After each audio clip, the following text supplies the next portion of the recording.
6. Bowman Jr. trying to be run down. He's showing everybody his shoe bottoms. Does he have enough? Got there. Boomer Sooner. How do you like that? This is 365 Sports, powered by Sikkim365.com. Final minute now of the first half as Penix heaves it down into the end zone. Caught, touchdown, Odunze for a second time tonight.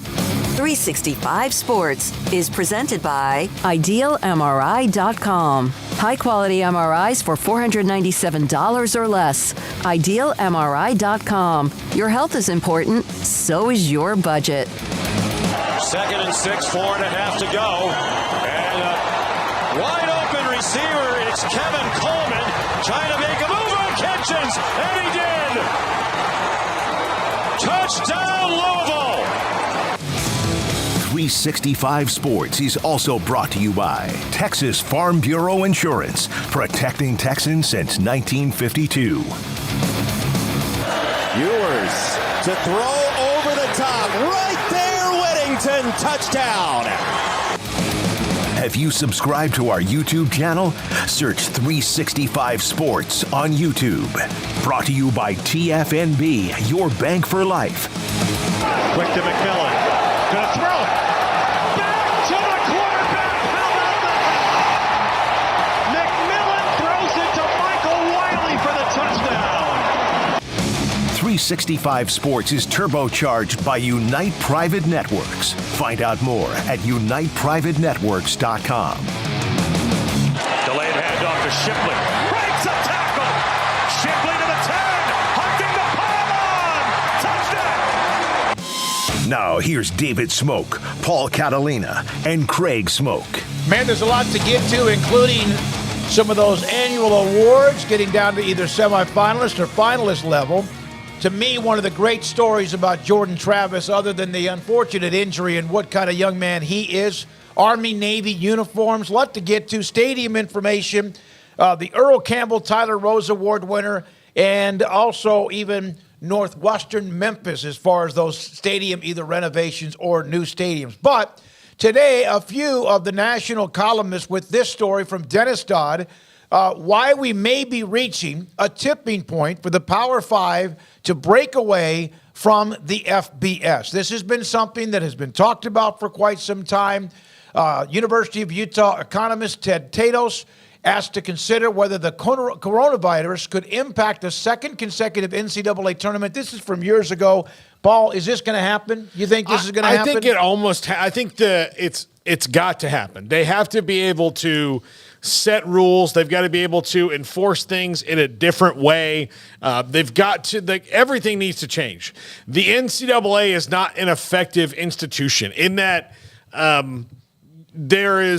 there's so many things, and there's rules on top of rules, and then, we've just seen in the last couple of years with the way that they've either lost cases on rules that were not necessarily legal by the Constitution of the United States, like name, image, and likeness, and the fact that schools can own your name, in that. And then just if you look at recently, anytime you want to make an appeal, their decision is, no, that's the rule, and it's not like, well, I know the rule is written this way, but in the example of Tarleton State last week, the rule is written this way to prevent this specific incident, and you guys have blown far past that, and that's not even an issue. Sorry about that. That's okay. It's just saliva. So because of it, yes, they need to do it because they are operating at a big business level that the NCAA just isn't. Ross Dellinger with a couple of tweets, and Craig, in your response on this. This is the first one. In the near future, power leagues will operate separately and share revenue with athletes as part of a reshaped NCAA, according to a Big Ten AD. Forced into action by the latest antitrust case, leaders are considering models for the great split. It's nuclear. And even this past weekend, Charlie Baker, the NCAA president, saying about 50 to 70 programs are dramatically different than the rest. I believe we should come up with a model in which we think differently about those schools. Yeah, I mean, this is something that has been talked about for a long time. It's just maybe not had the right amount of fuel to propel it to actually taking place. But a lot of the quotes surrounding this saying within the next 5 years. There was another quote that I believe Charlie Baker may have had that said that there's 50 to 70 programs that operate at a certain level, and that indicated that those would potentially be where you'd see a split. I did see somebody put a list together of where you start to get into the territory of those schools, and guess who it is? It's UCF, it's Cincinnati, it's schools like that. And so, where would that cutoff be? But I don't think this is just the wet dream of reporters who only want to go to big games every Saturday, even though I think that drives a lot of the reporting when it comes to the Power 2 and the realignment, is that guys don't want to come to Waco. They don't want to go to Manhattan. They want to be at Ann Arbor or Columbus every single week. I think there is definitely an element of that in some of the reporting. But I also think now at this point, there are so many lawsuits ongoing and battles that the NCAA is clearly going to lose, and money that they are going to lose, that they are basically up against the wall and have little to no choice, barring some miraculous life raft of caving and being forced to go to more of a distribution model that benefits the athletes, where it comes from the network TV deals in some cases, or various other pots of money. There are going to be those schools that are going to have to pay their players, not just, hey, you can pay them through NIL or you don't have to, but no, you're going to have to do it. They are going to be employees to some extent by definition of the law. Not everybody's going to be able to do that. I mean, that's just bottom line. And there's a lot of schools that we probably assume could do that won't be able to do that. I agree with you. So 50 to 70, is that being generous? I don't know. Maybe that's about the right sweet spot. Like I said, that was kind of the cutoff there with you started adding the AAC schools to the Big 12. That's kind of where that cutoff was. So, yeah, I mean, it's not a great surprise. It's also still very gray area and not black and white as to what this will look like or when. But within the next 5 years, I think that's safe to assume. And I think it's safe to assume the NCAA is going to take some more tail kickings in court, and they're going to have no choice but to change. And so you're going to be with the Joneses, or you're going to be more of the old school college football. That's kind of how I see it now. But obviously a lot to unwind here. I'm going to just throw this out. This is just hypothetical. If, in fact, let's say the number's 70, and it could be 50, it could be less than that or a little bit more than that, but let's say it's 70. Do you think that everybody that's a Power 5 school right now is safe? No, and for this reason. Everybody who's a Power 5 school is probably plus Notre Dame. Yeah, every school that's a Power 5 school could probably do it, save for a couple. There's a couple out there that might be just clinging on to the bottom bar, like that, they're on a helicopter in like one of those movies trying to hang on. But I think there's also, Craig, you mentioned that schools that can't do it. I also think there's schools that won't want to, because there are schools that are going to say, okay, you're going to have to pay 85 scholarship athletes $45,000 a year based on the metric, and like cost of living, and all the different things will have to go up, as the budget goes up, as they get more millions, and what a 16-team playoff could bring if they expanded to that, and how much television revenue and billions that they're going to have to share. And there's going to be some institutions that are just going to say, no, we're not going to do that because we don't believe in that. We're not going to do that. So they're going to just take their lumps and go to the next level because they don't have the alumni support for it. Nobody really cares. But then there'll be some that are going to stretch to their very limits because their people want it.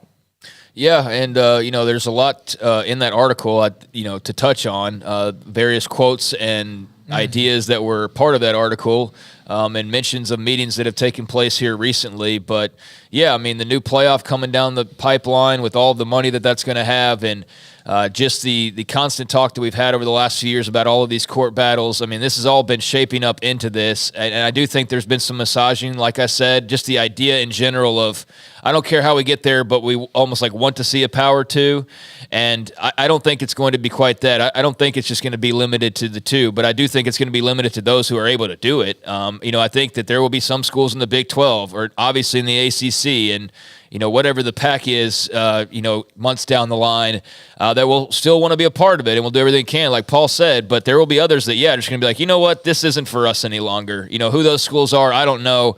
But not everybody's going to have the backing and the foundation and the money. Now, you can, when you start talking about these playoff payouts, and that'll help, ease some of that. But there's very clearly a split of some sort coming.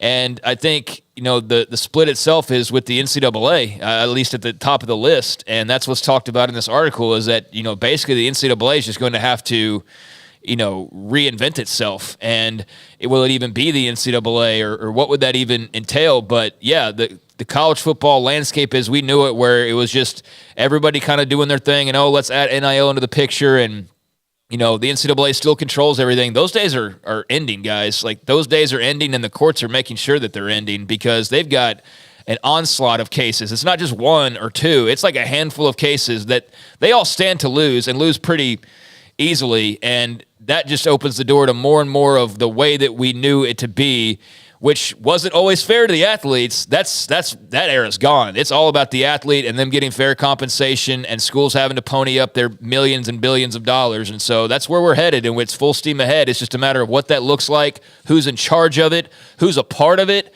and then for those that aren't, where does that leave them in the long run? Yeah, I think there will be some. I think there might. I don't know if they will, but I do think there's probably a handful and a half of schools who are Power 5, even with the money that's generated, but whether they decide we're gonna drown even with the money that's incoming. And then there might be some that we think might not be able to handle it. Because of the money, they'll be able to stay and be a part of it. But it will be interesting what that number is. It's just a guess right now with what Ross Dellinger was saying. 50 to 70 schools might be the number. Some in the chat room say 70 is a great number. And if you're a Power 5 school, that's the number you want. If you're a Group of 5 team school, you want at least 70.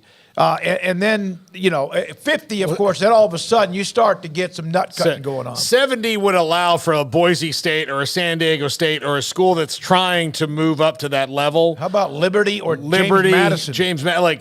A school that's trying to put forth the financial, or Oregon State, behind. Washington State, but they're a part of that 70 They're right a now. part of the 70, but one of those schools like that. So we'll see what happens. I think ultimately the NCAA even if this does happen and football breaks away, or is this football and like the Power 5 just breaking away in general? And hopefully they won't mess up the basketball tournament. But I don't know. I think that will be a separate entity. So, I think the NCAA might still control that or not. They're going to move forward with who they are. This is a football-related story right now. Yeah, the NCAA needs to change. And football, you really do need to start treating football different when, look, just based on the fact that, your whole operational budget from softball for 5 years can be made from one football game. Like, honestly, Michigan, Ohio State can pay for their softball teams for several years just from Saturday. Now, granted, there's probably a little bit more than that, but if you wanted like the bare minimum, like the things they have to check off the box, like we got travel and uniforms and all this stuff, that game's going to do that. So why are we going to treat that game that's funding the whole athletic department like something that's funding none of the athletic department? All right. Maryland AD Damon Evans, for those that have read the story, you probably saw this, but he mentioned that he was at one point in time at AD that would say, we don't have the money to do this, or we don't have the money to do that. And then they signed that, it's hard to, I guess what his phrase was, make ends meet, or challenges to make ends meet at one point in time. And now, they, had to make decisions on money, but all of a sudden here comes a Big Ten TV deal where there's $1 billion that's suddenly being thrown out there just for TV, payments. And it's hard to sit there and say, sorry, we don't have the money for the softball locker rooms. Like, we're all tapped out. We just bought football. They're a brand new fountain with the colored lights and, the water park slide. We can't swing this for women's basketball. Like, there's so much money flowing now, you can't hide it. And they're trying to still hide it in some ways with the NIL effery that's going on, with the bending of the lack of rules, and then what rules there are, the bending of those entirely. We know it's all a joke. It's a complete joke the way that it's being handled. And I think the Wild West thing gets kind of overused, but there's really not a better term to use than that.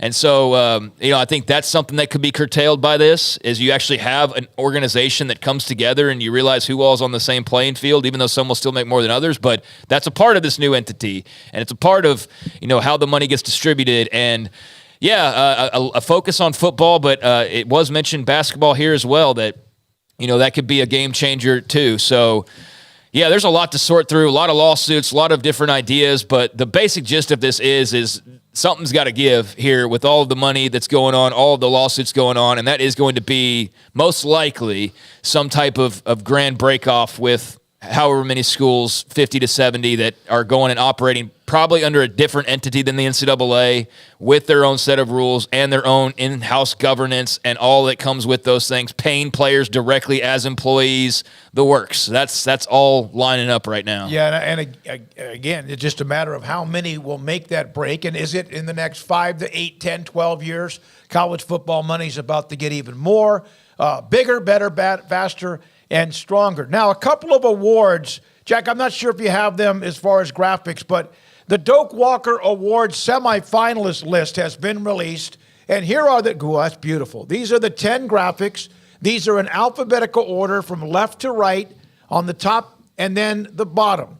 Brooks. There are 4 running backs. If you look, Jonathan Brooks, Taj Brooks, Ollie Gordon II, and R.J. Harvey, who's made a nice run, literally, at UCF. 4 Big 12 running backs in that mix. The most yards rushing, Ollie Gordon and Omarion Hampton both have the most at 1,414. Everybody has at least 1,100 or more yards, except Blake Corum, 888. He shares a lot of carries with Edwards, but he has scored 20 rushing touchdowns. Most yards rushing per game, Gordon and Hampton. Most yards per carry. The leader in the country is Jaden Daniels in a lot of the scrambles. Ollie Gordon among that group is the highest at 6.7. Corum the lowest. He's 75th in the country. Finalists will be announced next Tuesday. There's your list. Those are the images. And man, I have a vote, and I don't right now know what I will do, because it all just depends. Is it your bang for your buck? Is it overall yards? Is it a combination of that and touchdowns? Is it who you play for? How would you vote, Paul? I really like Martinez a lot. I like him. He'd be up on my list. I do think, though, if I had to, voting for one guy, I'm going to pick Ollie Gordon, just because he is, of all the guys on that list, the one who the offensive engine clearly runs through him. Now, Omarion Hampton at North Carolina has been fantastic and really good, but he also plays with Drake May. So, there's all those things. Jonathan Brooks has been great. Taj Brooks, great. But to me, Ollie Gordon's the engine that runs that whole offense at Oklahoma State. In the games where he doesn't play well, they take L's. So, or he's, didn't have that many carries. So if you look at their record this year, when Ollie Gordon goes, so go the Pokes. Yeah, good to see Cody Schrader in there from Mizzou as well. Yeah. What a season that they've had, former Big 12 school there. But I think, Taj Brooks also has had a fantastic year. That's not where my vote would go. I just want to make mention of him, though, because he has had a terrific year, and without him, Texas Tech is not in line to make a bowl game. Their problems at quarterback with the injuries and just what they were dealing with there. Lost some close games early, but he's been the steady hand the entire time for them, and the guy that they can rely on offensively. So very deserving for him. And, Jonathan Brooks, the injury sucks. You wonder what he could have done, this stretch run, especially with what Texas is playing for, had he been able to stay healthy. I love Damian Martinez, love him, glad he's getting love. It's much deserved. He doesn't have a lot of scores because that's just kind of the way the Oregon State offense operates, but he gets them into position more often than not to score, and probably should have had a few more carries the other night if we're being honest. But I go Ollie Gordon. I think for the reasons that Paul mentioned. I mean, he's at the top yardage-wise. He and Hampton are both tied in touchdowns as well with 15. He didn't have a great game a couple weeks ago, but he bounced back really well last week and got them back on track. And I just think he's been a great story. I think he's got very little help around him in the Drake May comparison. I agree with that. That's kind of where I would split my vote as well. And he's got them, in line to win this weekend and go play for a Big 12 championship. And without him, there is zero chance. Now, there might be zero chance without Omarion Hampton for North Carolina to reach their goals as well. But, I mean, Ollie Gordon, you talk about a most valuable player. Oh, I know that's not what this is, but he's that guy. He's an MVP type of a guy. And so, yeah, I would have him as my vote getter. Jonathan Brooks has been incredibly consistent. His first couple of games, the Alabama game had 57 yards and scored against Rice, 52 yards. Had nothing there. But then he went on a tremendous run, even against Oklahoma, 129 and a touchdown. And then after the game of the Wyoming, 1, 2, 3, 4, 5, 6, 8 consecutive games of 98 or more yards. He had a couple of back-to-back games with 2 touchdowns against KU and Baylor. I'm telling you, if you're like, okay, let's add 130 yards on to Jonathan Brooks last week in their game and the win against Iowa State, if that's the case. Although, obviously, Cedric Baxter was very good in what he did. So everybody on this list has a case. That's why they're on the list. There's 10. They'll cut it to 3 next Tuesday. They will announce the 3 finalists for that specific award. Was a little bummed to see Trey Benson not on the list, but he plays in a team that throws the ball a little bit more. So. Yeah, and it's one of those things that there's probably 6 or 7 other names in that 1,200 yard category. I went really deep into all of this, how average yards per carry, etc. Gordon the most, then Martinez, Hampton, Harvey, and Brooks all in the top 25. Carroll and Corum are 71 and 75 in the country per yards per carry in their career. Taj Brooks is 44. Everybody has a story to tell. Here are the 5 finalists for the Butkus Award for the best linebacker in the country in college football. You have Missouri, Clemson, Washington, Mississippi State, and North Carolina State in the mix here. That Trotter from Clemson is somebody that I voted to get into the finalist group. There's a couple of others on that list, too, including Peyton Wilson, who's really good at NC State. Yeah, actually, I'll just tell you, this isn't one of those secret ones like the Heisman. So I'll just tell you, when I do vote for this one, I'm voting Trotter, Wilson, Hooper. I'm not going to say his name, Washington, and then Watson. Ulafosio? Yes. Ulafosio, thank you. Yeah, I haven't done the breakdown like you. I don't have a vote. Yeah. I don't vote for any awards. So, I haven't done the full breakdown, but just based on the eye test and just the word around the streets and just the chatter all season long, I feel like Trotter would be the guy I would hey, go pick somebody to win this award. I think Trotter would be first up for me. Now, it can change if you get into the nitty-gritty of, looking at individual games and highs and things like that. But I haven't done that, so I'm not well equipped enough to break this down any further. But if you told me Jeremiah Trotter Jr. won this award, I'd be like, yeah, that makes sense. That sounds about right.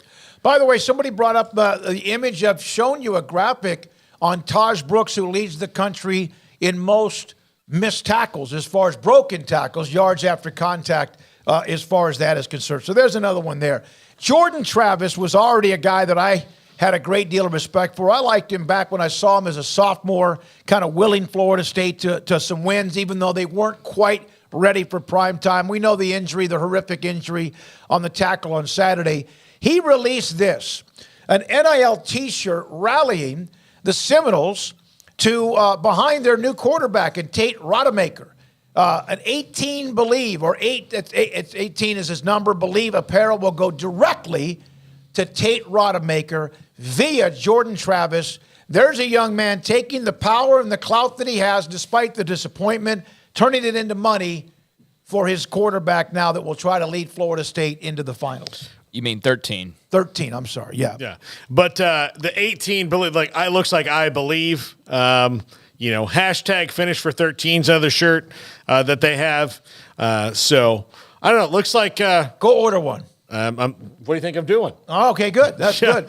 How much are they, $25? Let's see, between 30 and 32. That's favorable. It depends if you're a normal size or a chunker. They have that listed? Yeah, no, they have. It's $32.99 for chunker, male, female, unisex chunker. Yeah, for it comes with a free gravy bib with it too. Just in time for Thanksgiving. Yeah, that's wonderful. You and chunker. No, that's cool. I mean, that's something that they wouldn't have been able to do. All involved, anybody in that situation, Travis or some other player. who gets injured. That's not something that was on the table even a couple of years ago. So the fact that we've made that type of progress and now opened the door to the conversation that started the show, we're going to see, even more individualized player marketing and being able to do things like that. So, it's very cool that he has that option. It's kind of silly to think that one wouldn't have had that option for so many years, for decades, in fact. It couldn't have made a cent off their names. But, something nice coming out of an awful situation. Obviously doesn't make you feel too much better about what happened on Saturday, but that's cool. So good for Jordan Travis, and wish him the very best, obviously, because that was an awful thing to watch unfold on Saturday. He just felt terrible for that young man. Barry Tramel joins us in about 15 minutes or so from his new website, which is selloutcrowd.com. He worked for the Oklahoman forever.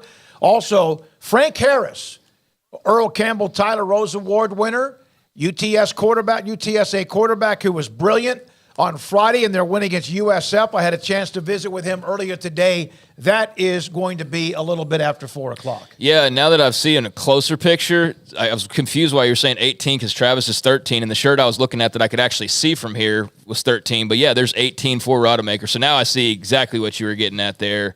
Hard to see with the black and the maroon, or the garnet over the black. But, okay, so it's a mixture of 18 and 13 for Rodemaker. So that's a very cool gesture by Jordan Travis, and you can help out, the 18 Believe to go to Tate Rodemaker. That's very cool. Get the chunker. Yeah. Yeah. Get the chunker. It still says it's slim fit if you need that kind of emotional boost. Like that kind of ego, it's the 3X. I can't walk it in here with a chocolate milkshake. But it's 3X. Yeah. So it's slim fit. So right. I because that's the size I'll have to get. I wish the best. No, believe me, nobody believes in Tate Rodemaker more than me for at least 3 hours on Saturday. Well, we'll see. You never know with a rivalry game. Yeah. Army Navy, not this weekend, but in 2.5, 3 weeks. Here are the uniforms. Brett McMurphy had this. They released the uniforms for the game on December the 9th. There is the Army Navy. Those are Navy's uniforms, kind of a black look. It's a lot of the lighting, too. Oh, yeah. They always have the helmets, of course, the images are incredible. And of course, the game that gets the emotions going maybe more than anything else that is played in America. It'll be fun and interesting to see what their numbers are following the Army-Navy game compared to what we've seen throughout the year. Craig has off the radar. There's Army with the Rock of the Marine, and they're running their particular kind of an camouflage type. What do you call that? Khaki. Kind of khaki color with their uniforms in the black Army and numbers on the back. Well, you're really kind of leaving out the details here as Navy is honoring the silent service, U.S. Submarine Force, its families and supporting personnel, according to their press release. Rich blue fabric on the uniform is Under Armour's Eclipse Navy color. That goes in line with the sea depths patrolled by Navy submariners. A sleeve patch features the anchor with the submarine warfare insignia known as Dolphin's Fish.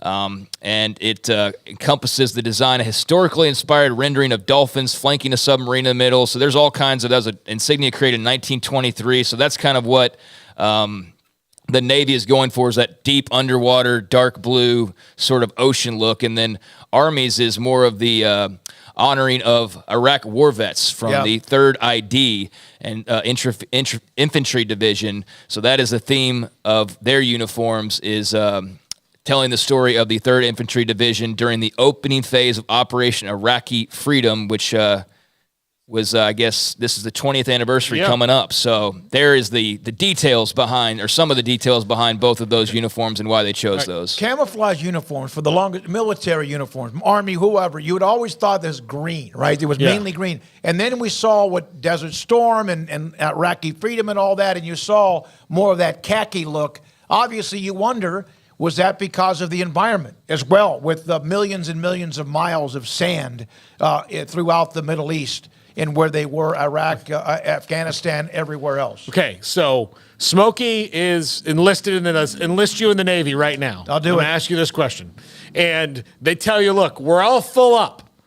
We have 2 things.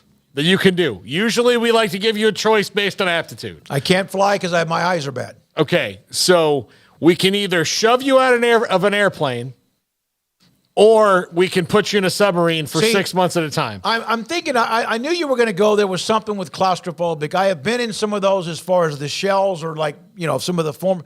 I think I could do a submarine if I had tranquilizers. Well, I don't think that works when you're in charge of the nuclear armory of our country. So I don't know. Obviously, I'd rather have where there's air. Yeah, but submarines to me are cool as hell. Any day over being stuck under the ocean. Yeah, no way. Can you imagine if Baylor fans had a chance to get either one of those uniforms? They'd have orgasms. Okay, yeah. All right, let me throw it this way. Like the submarine thing, if you've ever seen any movie about a submarine, U-571, Crimson Tide, Denzel Washington, The Hunt for Red October, yes. Any of those, there are not really that many, like they're all tense movies, right? There's not funny movies out there about submarines because really, and there might be, but for the most part, you've got to be pretty steady to do that for a long time. I feel like there's some Leslie Nielsen-esque type of I'm Navy. sure there is. Like I think McHale's Navy, I'm but not joking. I think there actually is. Yeah, there is, but like nothing that's good. Like you would have been able to maybe rattle it off if it was the airplane of submarine movies. Yeah, but here's some submarine notes. Kim, I've gone down into a small sub, freaked out 5 minutes into it. Payson, Cougar fan, submarines use an 18-hour clock when underway. Barry, subservice, 100 men deployed to sea. 6 months later, 50 couples return. Oh, my God. Thank you, Barry, for pointing out that he does not read before he reads on the air. He just reads whatever. So, Brett Bingham, up Periscope, down Periscope. Down Periscope. There you go. Yep. There you go. Down Periscope. Yeah. Also, not that good of a movie, generally, especially if you compare it to The Hunt for Red October or Crimson Tide. What was the one with Gene Hackman and Denzel? Crimson Tide. Okay, that was incredible. I personally, like, that one's my favorite. I do like The Hunt for Red October because it's the best Jack Ryan movie, and it had Sean Connery playing a Russian sub captain, but only doing Sean Connery's voice. So he was just like, he's like, I'm Commandant Rushchev, and like, you're not even, like, nobody told him, be Russian. Like, no, he's just like, I'm going to be Sean Connery and you can deal with it. Yeah, all right. Basically. That's kind of the attitude it came across as. Yeah, certainly. Yeah, I'm Russian, but I'm speaking like a very thick accented Irishman the entire time. Yeah. All right. Well, tonight, Baylor men's basketball playing Oregon State. They'll play up at the Barclays Center, New York City, trying to remain undefeated. 4-0 now. Oregon State pretty good, too, at 3-1. We'll get to the stadium news on Northwestern and the Liberty Bowl. Some pretty good news for both of them a little bit later on. Barry Tramel, selloutcrowd.com, will join us here in just a moment. And Brett Bingham at Scotsman. Is that what Connery is? Scottish. And Connery was Lithuanian. In the movie, he was Lithuanian. Okay. Of course, that was the Soviet Union at the time. But I will, like, as a Jack Ryan enthusiast, and I've read about 20 of the books, or however they are, I will say, and this might be controversial, especially to some of our people who don't like his politics, but Alec Baldwin was the best Jack Ryan, and I apologize to Harrison Ford, who I wish was my best friend. Yeah, that's I love both Crimson Tide and Hunt for Red October, two of my favorite movies of all time, of absolutely all time. Jack McKenzie's running the mothership. He has never been happier to be with us for the next 3 hours. We take you up until 6 o'clock. Barry Tramel, Frank Harris, Angelique Chengelis, who covers Michigan. She'll be up in Ann Arbor this evening. We're going to talk with her. Craig's off the radar. We will have our college football picks, 5 games for this week. John McClain, Paul's Top 5. This is 365 Sports. Perfect opening endorsement for me. Stonewood Dental. I was there this morning. I got a brand new crown put in. I had a temporary for whatever it was, 3 weeks or so, 4 weeks. Had the new one put in. Remember that bridge that I've talked about that just kind of all of a sudden wobbled a few weeks ago? I've got to make some decisions on that, but I had a great visit with Dr. Steve Childress and Stonewood Dental. I checked in. My appointment was at at 10:15? I was already back in the chair by even before that time. The staff is incredible. The hospitality, the amenities, are amazing, and I am going to go back next week to have a consultation about what I do with this bridge that, has been old, it was fixed, and now I have to make a decision on that. Dr. Childress was there making sure as he put in the brand new crown, which feels amazing, I can finally chew back on my left side again, giving me some advice, which he always does. He's amazing. He is incredible. And if you need a dentist or looking for a dentist or a new one, then Dr. Steve Childress in Robinson, Texas. You don't want to miss our best price deals during the Black Friday sales event at Allen Samuels. This month, you can save big on the truck you've been looking for, like the new 2023 Rams. Designed to be durable, functional, and stylish, Ram trucks give you that first-class feel. With premium options like luxurious leather trim seating, surround view cameras, plus exceptional legroom and storage, hurry in and shop our great selection in-store or online today. Shop an award-winning dealership with award-winning products, Allen Samuels in Waco. Pioneer Steel and Pipe opened their doors in 1943, and they have never wavered with their focus on great product and customer service, relationships with a handshake, making sure you, the customer, is satisfied. Their new facility is now twice the size, allowing new inventory, higher quantities, and in a much more organized fashion. In addition to the long lengths in tubing, angles, channels, rods, and flat, Pioneer Steel and Pipe now offers several shorter, more convenient lengths of material already cut. Their 2,500 square foot showroom has over 1,000 new products in stock, new welding supplies, hardware, quickcrete, and do-it-yourself components for any project, whether you are a professional contractor or weekend warrior. The new facility is designed to make your loading experience faster and more efficient with easy drive lanes around the building and much more room to get your trailer loaded. Our location may have changed, but our values haven't, and our relationship with customers goes much farther than just business. Pioneer Steel and Pipe on Loop 340 and Highway 6 and just east of I-35 in Waco.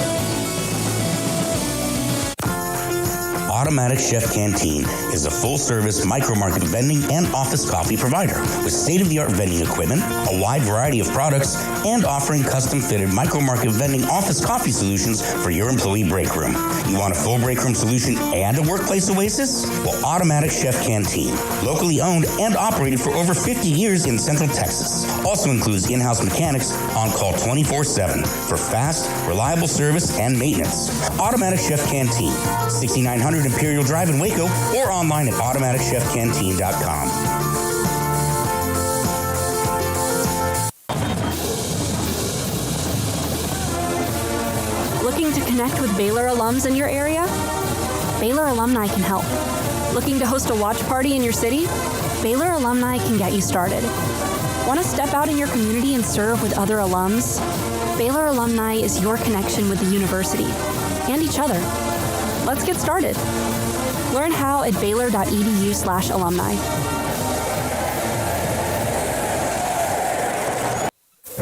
Stepping into a new pair of boots is great, but stepping into the boots of a U.S. Army officer can also add confidence and leadership skills to your son or daughter's career path. There are more than 150 occupational specialties to help them find the best fit for their future.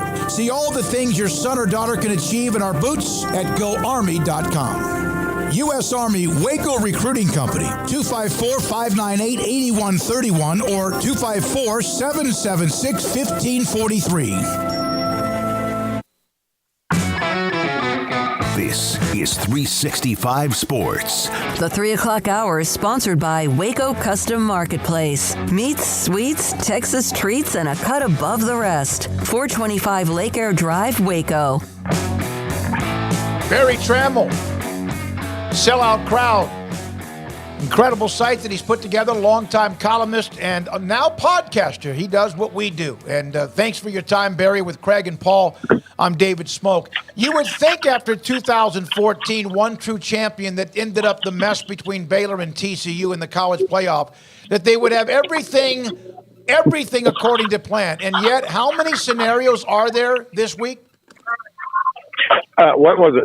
Kirk Bowles had it, I think, 1,280 or something. I think.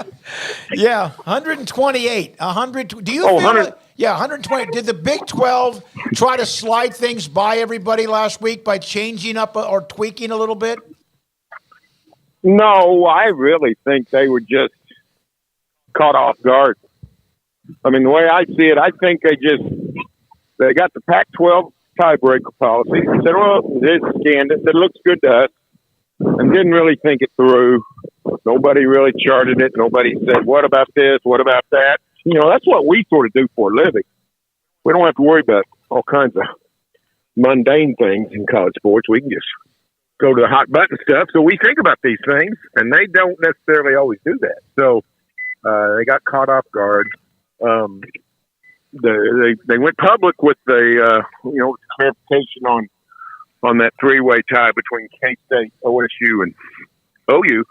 But hey, there's other stuff that could happen. I mean, they've got, if Texas should happen to lose to Tech, I mean, it's a big mess the way it's written to pick two teams from a four-way tie.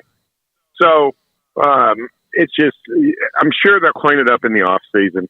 They're sort of running on the fly, but it's an example of just not paying attention to details. Barry, how much consternation will there be in Stillwater if they, in fact, don't wind up in the Big 12 title game, considering they had it well within reach, but then that UCF game happened? Well, I mean, there will be some consternation. Now, the way I see it, the way I've studied it out, if they beat BYU, they're in. Mm-hmm. I can't find a scenario by which they wouldn't be in. So, if they didn't make it, that'd mean losses to UCF and to Brigham Young, the latter at home. So that would be bad. But you know, Cowboys are sort of playing with house money. You lose to South Alabama 33-7 at home, and you don't have the right to be wishing for a great season. You just need to hope they don't padlock the program. So. It would be a massive disappointment if they would lose Saturday, not make it. In some ways, losing Saturday would be worse than the UCF game, because UCF's actually a pretty good team. Brigham Young is struggling, and they really are hard pressed to get much done at this point in the season. So to lose to them at home would be a major disappointment. Major. Barry, you've covered a lot of great running backs there in the state of Oklahoma, much less across the country.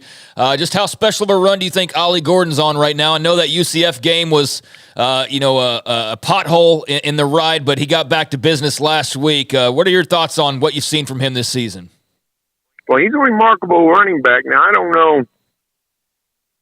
You know, the Cowboys have had a pretty good run at tailbacks over the last 30-something years. So he's not Barry Sanders or Thurman Thomas, but they've had guys like, Justice Hill and Jalen Warren and Chuba Hubbard, all three of those guys still in the NFL. And maybe another one. I can't remember if they got anybody else still up there or not. But Ollie Gordon certainly seems in their caliber. And what OSU did was, it was actually, I don't know if it was coaching malfeasance on the front part or coaching brilliance on the back part. But 3 games into the season, they said everybody was focused on the quarterback. They were rotating quarterbacks, rotating tailbacks. But we lost track not of who was playing, but how they were playing. All kinds of RPOs, sideway options, tailbacks getting the ball, flat-footed and then doing something. And finally they figured out, we got an old-fashioned tailback who likes to hit the line of scrimmage on the dead run.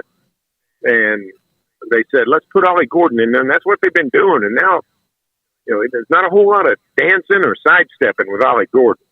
He's on full blast about the time he catches the ball or gets the ball handed to him, and away he goes. And he's been very effective at that. UCF shut him down. I don't know how, but they did. But he's run pretty good. He's run pretty good on a couple of teams, run great on a couple of teams, and he's given them a chance to win. So it's a new kind of offense. It's just sort of old-fashioned, not too much 21st century stuff in terms of hard-charging tailback and then a quarterback who just play action and, throws the ball downfield. Barry, obviously Dylan Gabriel went out, but good to see what Jackson Arnold did, even some decisions on the fly, some audibles, and how much of a bright spot, although Gabriel appears to be back for TCU, does that give Oklahoma fans moving forward, knowing what Jackson Arnold's capable of doing? And he was a 5-star recruit. Yeah, the hype for Jackson Arnold is massive. I think some fans were probably a little disappointed that OU didn't unleash him more against BYU. Seemed like they had the kibosh on him and weren't too interested in moving up and letting him just do his thing. Turned out to be the right policy. Offense didn't do much in the second half, but it didn't make mistakes, and BYU did, and they won the game. But Arnold is a fabulous talent, it appears. Heralded recruit, and I think they believe he's more talented than Dillon Gabriel. I really do. I don't know if that's true, but I think that's what they believe. And he's clearly the quarterback of the future, and they're very excited about him. And getting to play in a pressure situation like we saw Saturday, he can't do anything but help.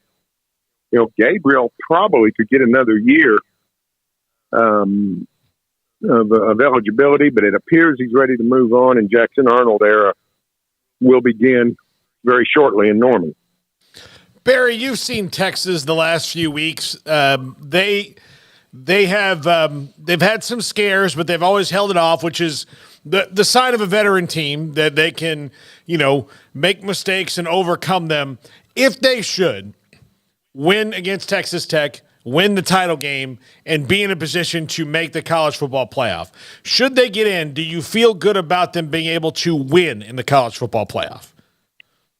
Well, probably not, because they'll probably be playing Georgia.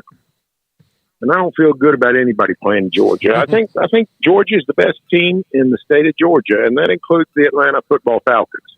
So I think Georgia is a monster that OU and Texas are going to have to start dealing with when they get to the SEC. But I do think Texas is legit. When they went to Tuscaloosa and won, I just said, hey, no more talk about is Texas back, making fun of the Longhorns' many travails these last several years. We can't do that anymore. You go to Tuscaloosa and win, everything has been settled. Everything has been accounted for. So I think Texas, should they meet at Georgia, or I guess Ohio State or Washington, whoever they might run into, I think they'll acquit themselves pretty well. They've shown themselves as a pretty tough team. And the way they've won these last few weeks without being on top of their game is they've toughed it out. They've just not allowed themselves to get out of games, and they stay in it and win it at the end and make the plays. So I salute them. I think if they did make the playoffs, I think they would be a tough out, but I don't see anybody beating Georgia. I really don't. What do you think of Sarkeesian, the job he's done? There was a clip of him yesterday. It was about 3 or 4 minutes long about you don't get culture by wearing a T-shirt or putting something up in the locker room or whatever. That you build that, from even do you clean up the room after a team meeting, et cetera. Really impressed with him when we talked to him a couple of years ago, even though last year was not all that good. Your thoughts about, has he surprised you with what he's done there? Yeah, it surprised me that they've gotten this good this quick. Year 2, I wasn't. It was just year 3, I guess. I can't remember. But a couple of things turned me off on him a little bit early. But clearly, the job he's done this year shows that the program is building, getting back to where Texas needs to be to compete in the SEC, or heck, to compete in the Big 12. So I salute the job he's done. I think he's done a very good job. Texas looks like it's, in about as good a position as you can be to make this kind of jump. So, yeah, I think they probably got a keeper in Sarkeesian. You never know. Tom Herman, let's see, 17, 18. His second year in Texas, he had the Sugar Bowl year. Everybody thought the future was bright. They reverted back. So you can't be certain what might happen. But I certainly think the arrow was pointing up on Steve Sarkeesian. Barry Tramel with a selloutcrowd.com. This is the last year for OU in Texas. We know that. It seemed like, other than your Mark's comments in Lubbock and maybe a couple of others, that it's been a pretty quiet, calm. There hasn't really been many bombshells back and forth, and I think Texas kind of controlling it from start to finish and OU winning that game in the Cotton Bowl. Has there been anything in particular you thought that was maybe a little nasty when it seemed like everyone's just playing football? Yeah, lots of people in Oklahoma think there's a conspiracy with officiating. They would have some legitimacy if they didn't believe that every year about every team they like. So, I don't pay attention to that. But I think it has gone about as good. It's not going to be, when somebody leaves the conference, especially when you leave them potentially in bad shape, you're not going to have a warm fuzzies. And Big 12, the Big 12 rallied, did a nice job putting a 16-team league together and solidifying themselves. But I just don't know that it could go much better. It's not that it's going good. It just it's not going to be a good situation. So it's gone about as good as it could. Part of it was helped that OU had 4 road games this year. 2 of them were, they went to Cincinnati and to Brigham Young, which, what do they care? They're glad OU's leaving. They're the ones, that's the reason they got into the league. So, one of them was at Kansas, and, it's not basketball, so Kansas really doesn't care. So the really only just murderous environment would have been in Stillwater. And, if you're going to have a swan song like that, just one really tense road game with a venomous road game, probably couldn't ask for much of a better schedule than that. When Texas OU made the decision, Barry, and I know you got to go, but when they made the decision, when that story popped with Brent Zerneman, did you by any means see the Big 12 being in the position they are today just 2 years later? No, I thought the Big 12 would be in bad shape. I thought that OSU and potentially whoever, Tech, K-State, Baylor, whatever 4 you want to come up with, I thought the Pac-12 would pilfer 4 of those. And clearly they should have, because they're now, they're on hospice themselves. So it seemed like maybe the Big 12 future was bleak, if not determined. But I give Bob Bowlesby a lot of credit. I give the decision makers in the league a lot of credit. And then I think we can also blame the Pac-12's lack of vision. So I think that's where we're at. But I really like where the Big 12 is. It's going to be the conference of parity. It won't get the big money or the big eyeballs, that Big Ten gets, SEC gets. But, if CBS and NBC, they can broadcast all the Big Ten games they want. And it's still going to be boring football if it's not Michigan, Ohio State, USC, Oregon, for instance. In other words, who was the other night playing on NBA? Oh, Wisconsin, Nebraska. I got back to my hotel room in Provo, flipped on the TV. First college game I came to was NBC, and it was Nebraska, Wisconsin. And it's just mind-numbingly boring football. So Big 12 doesn't do that. Big 12 doesn't do that. They play interesting games. You don't know who's going to win year to year, from game to game, from week to week. So, I think it's a very, very promising future. Financially, it's not going to be what they wanted or what they hoped for, but you know what? It's going to be a pretty good existence. And as long as they don't have envy and don't try to keep up with people they don't need to keep up with, I think those schools can flourish.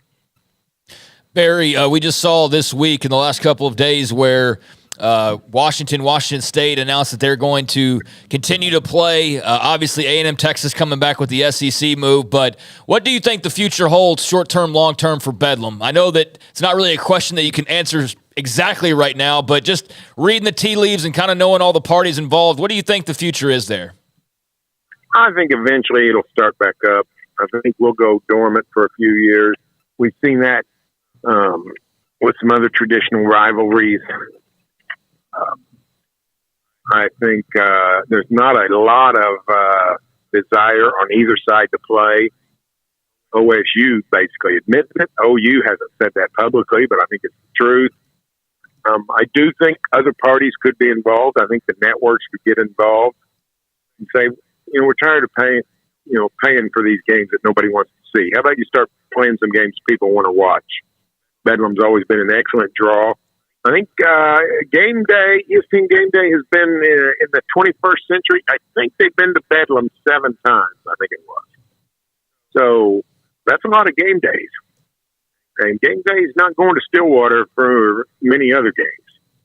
So I think eventually OSU will realize, hey, this is a platform and a marquee situation we really came to rely on. And so I think you'll see more push, but it'll take a 3 or 4 year period. People have to start missing it. OU will have to spend some Thanksgiving weekends in Columbia, Missouri. OSU, wherever they might be, I don't know, Boulder or someplace. So I think both sides eventually will get it back, and we'll go from there. Barry, for you, I know that you guys have this new venture at Sellout Crowd, but for someone who's always covered Oklahoma and Oklahoma State in the same conference, how will this be a new, different challenge to cover these two schools as they spread across the country, and you try to figure out, balance the weight of what's going on? Well, let me put it to you this way. When I started out, of course, I got in the business in 1978 at the age of 17. So my first, 17 years working for newspapers, I was following the Big 8 heavy. And outside of my schools, Oklahoma and Oklahoma State, you know how many schools I had to keep up with? 6. You know how many schools I got to keep up with besides the Sooners and Cowboys now? 30. Yeah. Literally. 15 in the UTC, 15 in the Big 12. It's madness. I gotta do some admission here. There's a whole bunch of basketball coaches in the SEC and the coming Pac-12. I don't even know who they are. I don't know who's the basketball coach at Arizona State, for crying out loud. I don't know who the basketball coach is at Mississippi. I got to get up to speed on that stuff because, forever, not only have I known all the basketball coaches in the Big 8/Big 12, but I've known the history.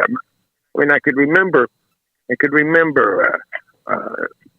Sox Walseth, and I could remember Danny Nee, and I could remember Joe Cipriano, and I could remember down at Baylor, Harry Miller, and I could remember all the Texas coaches from Abe Lemons to Tom Penders, and now I don't know any of that stuff. I got to learn it, and I got to tell you, the human brain is like a computer. It's only got so much memory, so I can learn some of that stuff. But if I learn it, something's going in, but something's going out. So it's going to be a mess, but I guess I'll persevere, or I might just focus on football. Who knows? The good news on Arizona State, though, I'll tell you, it's Bobby Hurley, who... Oh, that's right, Bobby Hurley. I should have known that. I was going to add Ole Miss. All right, let me ask you guys this. Who's the coach of Utah?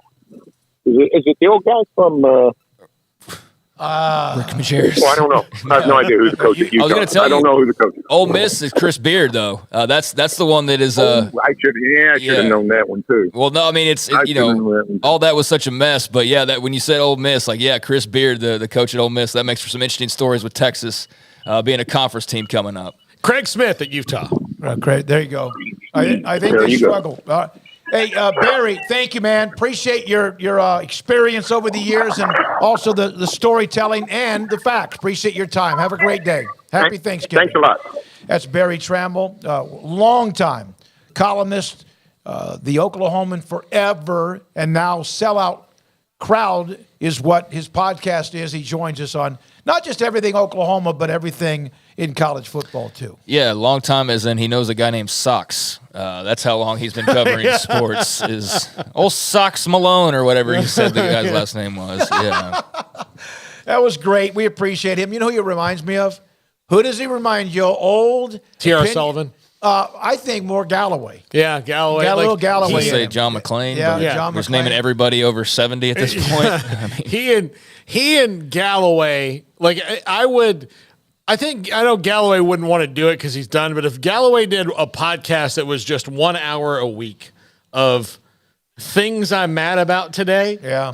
Yeah, I saw him the other day after the Rangers won. He was at his local watering hole. And I think he's pretty preoccupied with just retirement. And I think it sounds like he goes there like Norm on Cheers, basically, is the gist that I got. And he, has his hobbies or whatever. But, yeah, he was interviewed by one of the Dallas stations after the Rangers won or right before, whatever it was, for the World Series. And, yeah, it was good to see him and hear him. Obviously, he's aged a bit since we last saw him, but he still seems to be in really good spirits and doing well. So that was good to see. I texted him after they won. He just said, "Love you, Smoak." That's it. Just because I think for him, a guy that covered him back when they first arrived in '72 and saw the many heartbreaks along the way, I bet a guy like he or Hansen, on moments like that, miss being a part of maybe that specific moment. But all the other stuff, they're probably glad they're done with it. We had dinner with him at his last Cowboys training camp. And he hadn't told anybody except like the people like at his office it was going to be his last one because I don't think he wanted any kind of like fanfare with it. Yep. And so we're there in Oxnard and we're having dinner with him. And I was up at the bar getting a beer and I was like, man, I got this. We're just kind of making small talk. He's like, yeah, it's the last one for me. And he was just all gristle. I was like, oh no, Randy, you got to. He's like, nah. And I'll just say his quote was like, I've done this shit enough. Good for him. Yeah, although, man, that Oxnard, that's one I wouldn't mind recreating every year. The Super Bowl trips I could see where that gets old, or just going to the Rangers ballpark 1,000 times over the years. But he did love the Rangers, and yeah, it was cool to see him the other day. But yeah, Barry's in a guard of older journalists where it's a totally different era, but he's obviously adapted well. I mean, with the new project and all of that. So, yeah, cool to talk to him. Could you see Randy or T.R. Sullivan or one of those guys like on Instagram, like, I'm going to give you my top 3. Like, you couldn't just real quick. We're going to do an Instagram. We're going to do a post of you, Randy, or TR on TikTok. And they're like, no. Yeah. Get out of this room before you get something thrown at you. I'm not even up to the TikTok stuff, so I can't imagine those guys being up to it as well. But, yeah. That's crazy. Deion Sanders, there was actually a player from Colorado who decommitted, an offensive lineman, I guess over the weekend, earlier this week, is now committed to Missouri. He was asked about recruits who decommit and the recruiting process. A kid ain't even faithful to his girlfriend. You think he's going to be faithful to a school? That's an emotional thing. What I wish the NCAA would do is if you commit somewhere, you can't go on other visits. One thing about it, we're not an ATM. That's not going to happen here. You're coming here to get rich. You're not coming here to get rich. You're coming here to have a chance to go to the NFL and get your degree. That's interesting because they have a lot of players with pretty good NIL. Well, you assume that. Yeah, but assume that. Here's the other thing that that Deion is kind of saying without saying it. Look, I'm Deion Sanders. If you want to come and play here, and NIL is a big deal to you, and you warrant that, I can make that happen for you. Probably better than almost anybody. But if you're coming here, but I do think it's a message. If you walk up to Deion Sanders and say, it's going to cost $3 million, he's going to go, hold on, just a second. Like, do you want to play here or not? Because he'll get money for the guys he needs to get money for. I don't think that's going to be a problem. But I don't think you can walk up to a guy like Deion Sanders and say, here's my demands. Yeah. I think he's just letting that be known so they can cut through some of the BS and not waste time on the guys who think they're just going to show up the Boulder on a trip and just demand $1 million a year to play football, unless your name is Travis Hunter or Shedeur Sanders or someone along those lines. I think that at least the way I took that was we can cooperate and we can make some things happen, but the idea that you're just going to like the ATM line, like the idea that you just go wherever you want to, you just press, whatever you want and it's going to come spitting out. That's just not going to be the case at most places. So there is, I mean, we already see it developing a certain type of just part of the recruiting world where that's sort of what it's becoming is just how much can you give me? Yep. And then it's not like the relationship side as much. Now, granted, based on Steve Sarkeesian's, little viral media comments yesterday, like there's still plenty of that going on, but I think, there it's probably easier given that you can pay everybody and not, bat an eyelash, and you can pay them very well.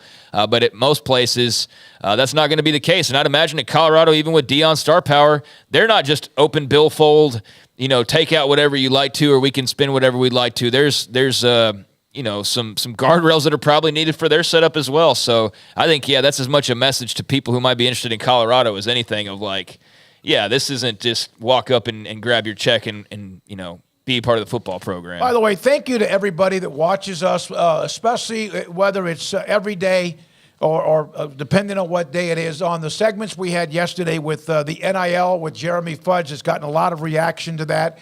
And then also, even though at times, more recently, it's been more and more difficult at times for people to go through and listen to a Dave Aranda interview because people discuss his personality. That's not changed from 12-2, but because of the kind of year. Appreciate the feedback, and also those of you who had a chance and stayed with us yesterday during those interviews as we tried to bring you some new information, not just about what affects Baylor, but also affects college football.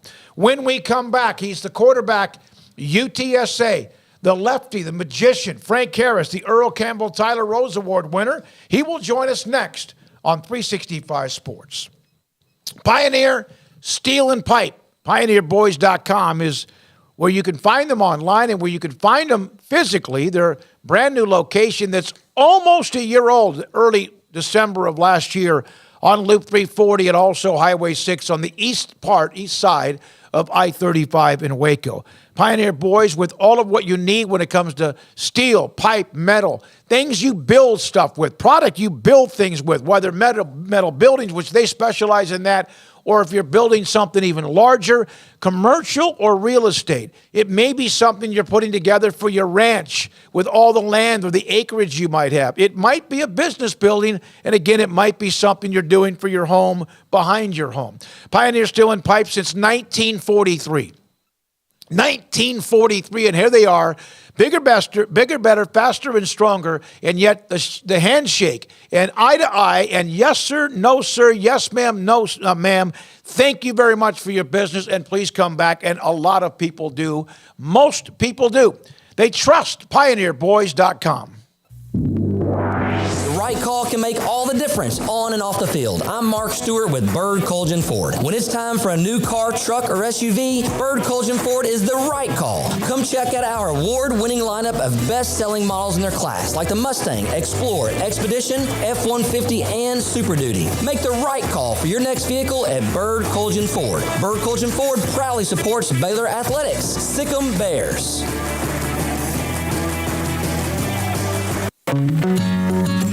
Established in 2007 and independently owned, Alliance Bank Central Texas is committed to helping families and businesses meet their financial goals. From their tellers to their board of directors, they know the importance of superior service and competitive products. Customers have confidence knowing that their financial needs are in good hands. It's your bank, Alliance Bank Central Texas, with 2 Waco locations, 4721 Bosque Boulevard and 191 Archway Drive on Highway 84, and at AllianceBankTexas.com. Member FDIC and equal housing lender.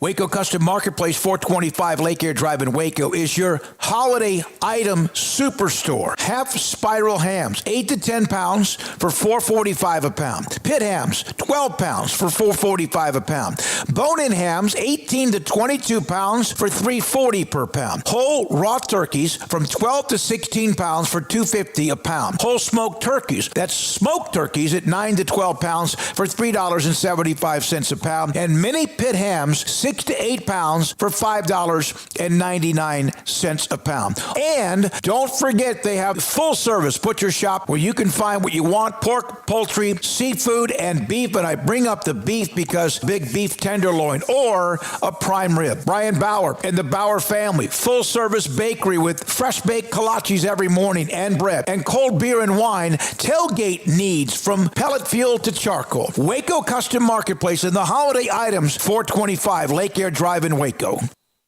It was broad daylight. I stepped into a gas station for 5 minutes to grab a snack, and just like that, my car was broken into. They made out like a bandit. My laptop, my phone, everything. I called my agent to see what could be done, and he restored my faith in humanity. My claim was processed so quickly, and I was able to recover my losses. Stop by and see our agents at one of our 3 McClain County locations. Coverage and discounts are subject to qualifications and policy terms and may vary by situation. Some say a dog is a man's best friend. But I tell you what, boys, you better think again. 'Cause there ain't nothing better than some cows, pigs, and turkeys too. I love to cover them in sauce down at Rudy's Barbecue. Bring all your friends to Rudy's for some tasty oak smoked barbecue. Next in line. This is 365 Sports, powered by Sikkim365.com. The 4 o'clock hour is sponsored by Boozer's Jewelers, the wedding ring store, specializing in custom jewelry and repair, all in-house. Now here's David Smoak, Paul Catalina, and Craig Smoak.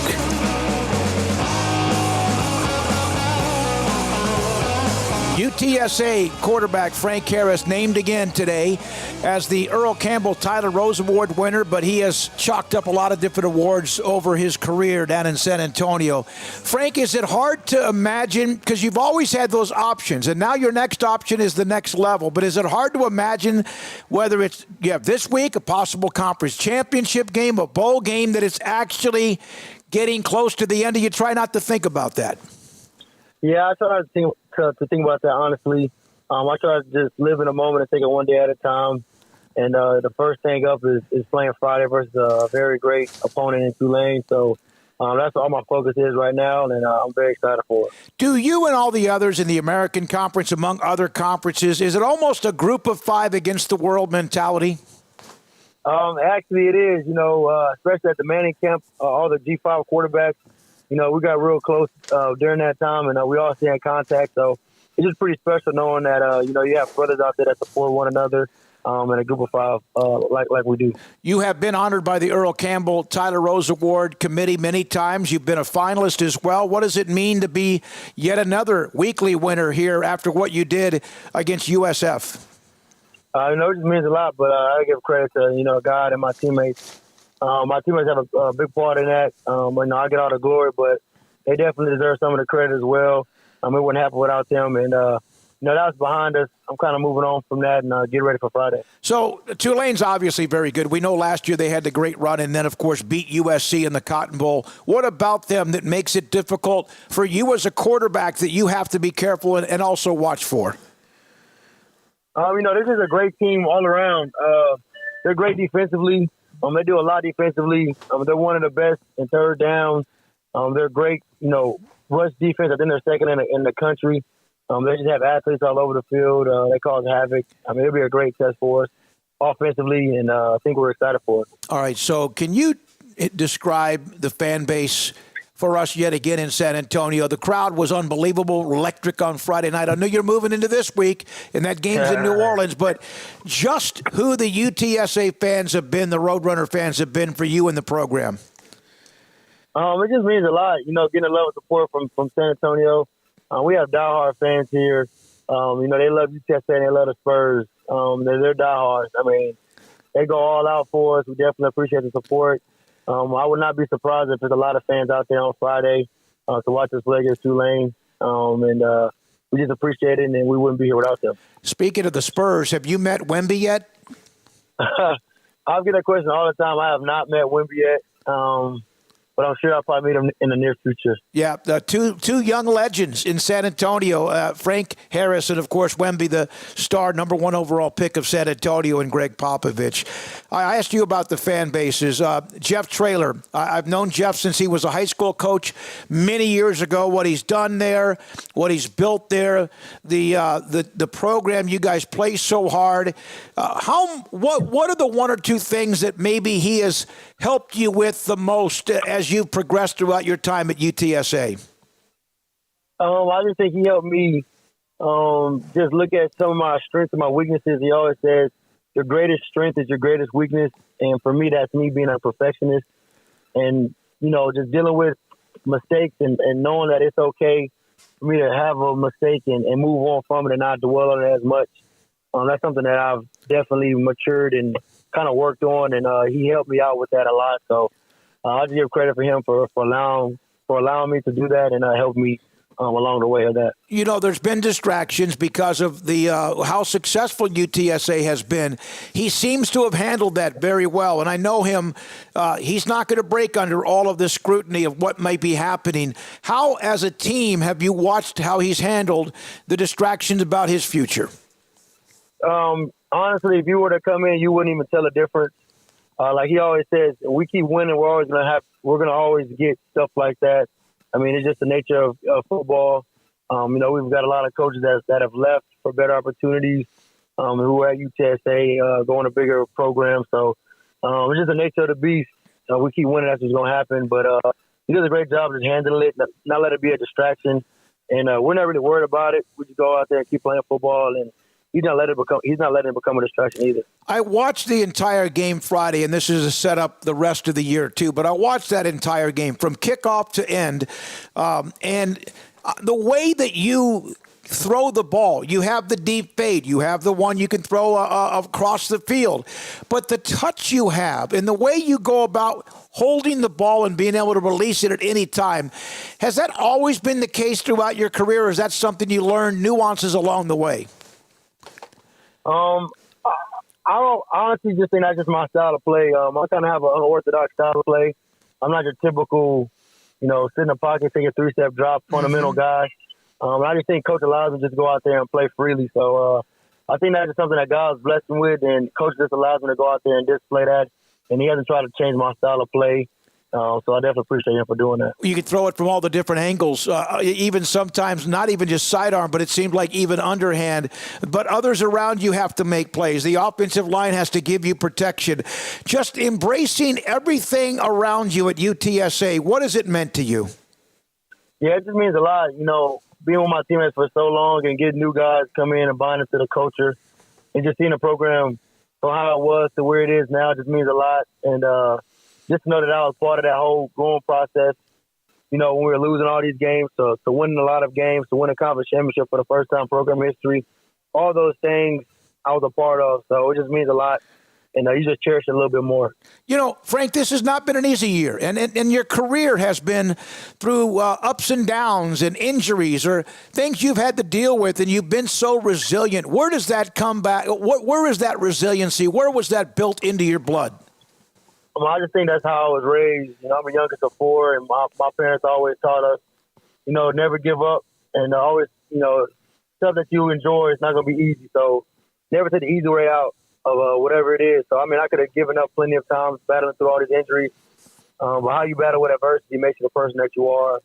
And that's something that stuck with me, as a kid growing up. My parents always instilled in us. So I wouldn't be the person I am today if I was to quit playing football because of all the injuries that I went through, and I wouldn't change it for a thing because, like I said, it makes me who I am. Frank Harris, quarterback at UTSA, with us on 365 Sports. He's joined us on a handful of occasions over his incredible career. What is more difficult to deal with, a loss or not playing in a game? Ooh, that's a tough one. Selfishly, I'll probably say not playing in a game because I would love to be out there with my teammates at all times. But a loss, I probably would say that probably weighs a lot on me, just knowing that something I could have done probably to prevent that loss.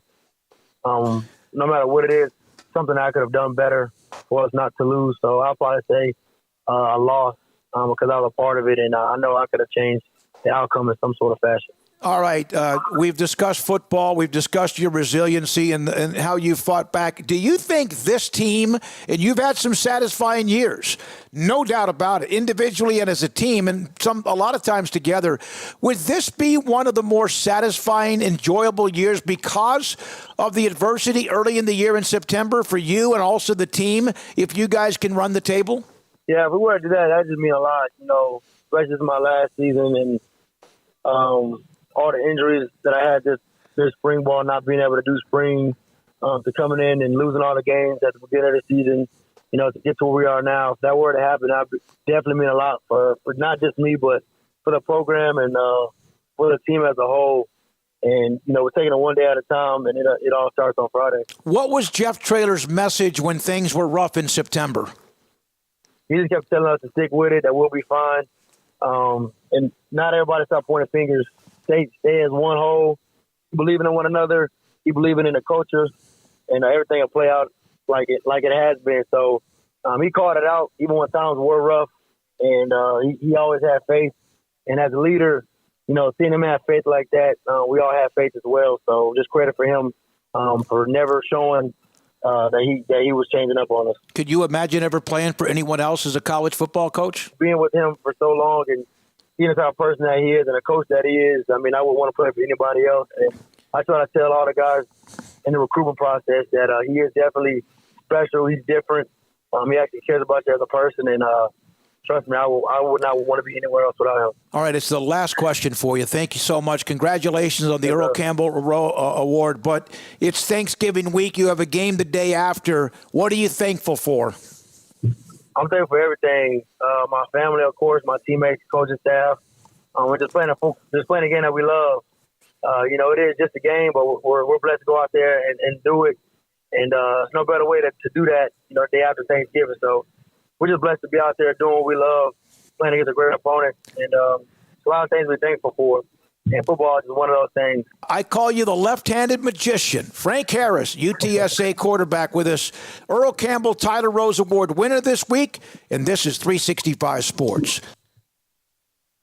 Richard Carr, Buick GMC Cadillac. They are the people that you can count on here in Central Texas. And right now, a lot of construction going on out in front of the dealership, but they want to make it easier for you to get into a new Buick, GMC, or Cadillac, so they are trying harder to make sure that it is as easy as possible, not only the route to get over and see them, but to see all of their great deals. Here are their great deals. Read them as well on the website, and then take advantage of them. And right now, that includes the Buicks, the perfect combination of first-class luxury and value like no other SUV, ranked #1 overall brand for new vehicle quality by J.D. Powers. Buick offers amazing value, and right now you can save $5,000 on a 2024 Buick Enclave at Richard Carr Buick. Plus, military and first responders can also save an additional $500, and qualified Buick buyers get 1.9% financing and no payments until 2024. If you're not looking to go the new route, they've also got, due to all their trades, a lot full of quality pre-owned cars and trucks in stock as well. So if you're looking to trade in your vehicle,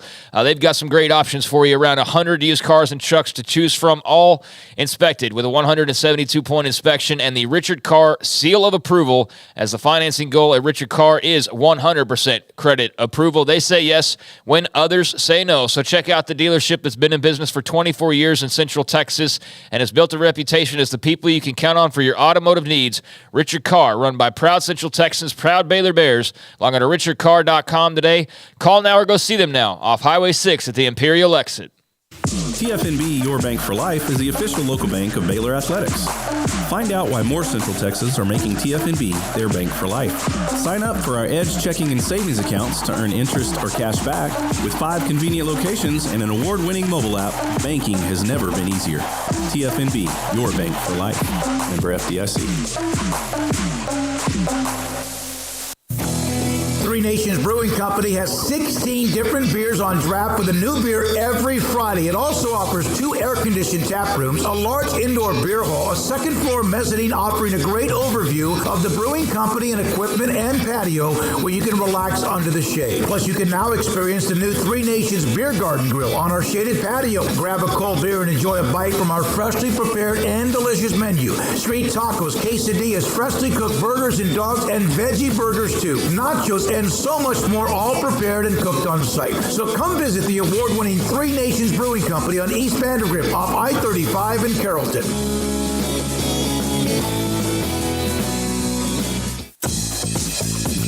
Baylor Scott & White Southwest Sports Medicine and Orthopedics, the team physicians for Baylor Athletics, diagnosing and treating all sports-related injuries, including concussions. These specialists also provide orthopedic services for athletes and non-athletes alike, whether it's knee or shoulder pain, a wrist injury, orthopedic spine care, and even an arthritis and total joint clinic. Trust the doctors Baylor Athletics trust. Baylor Scott & White Southwest Sports Medicine and Orthopedics wants to get you back in the game.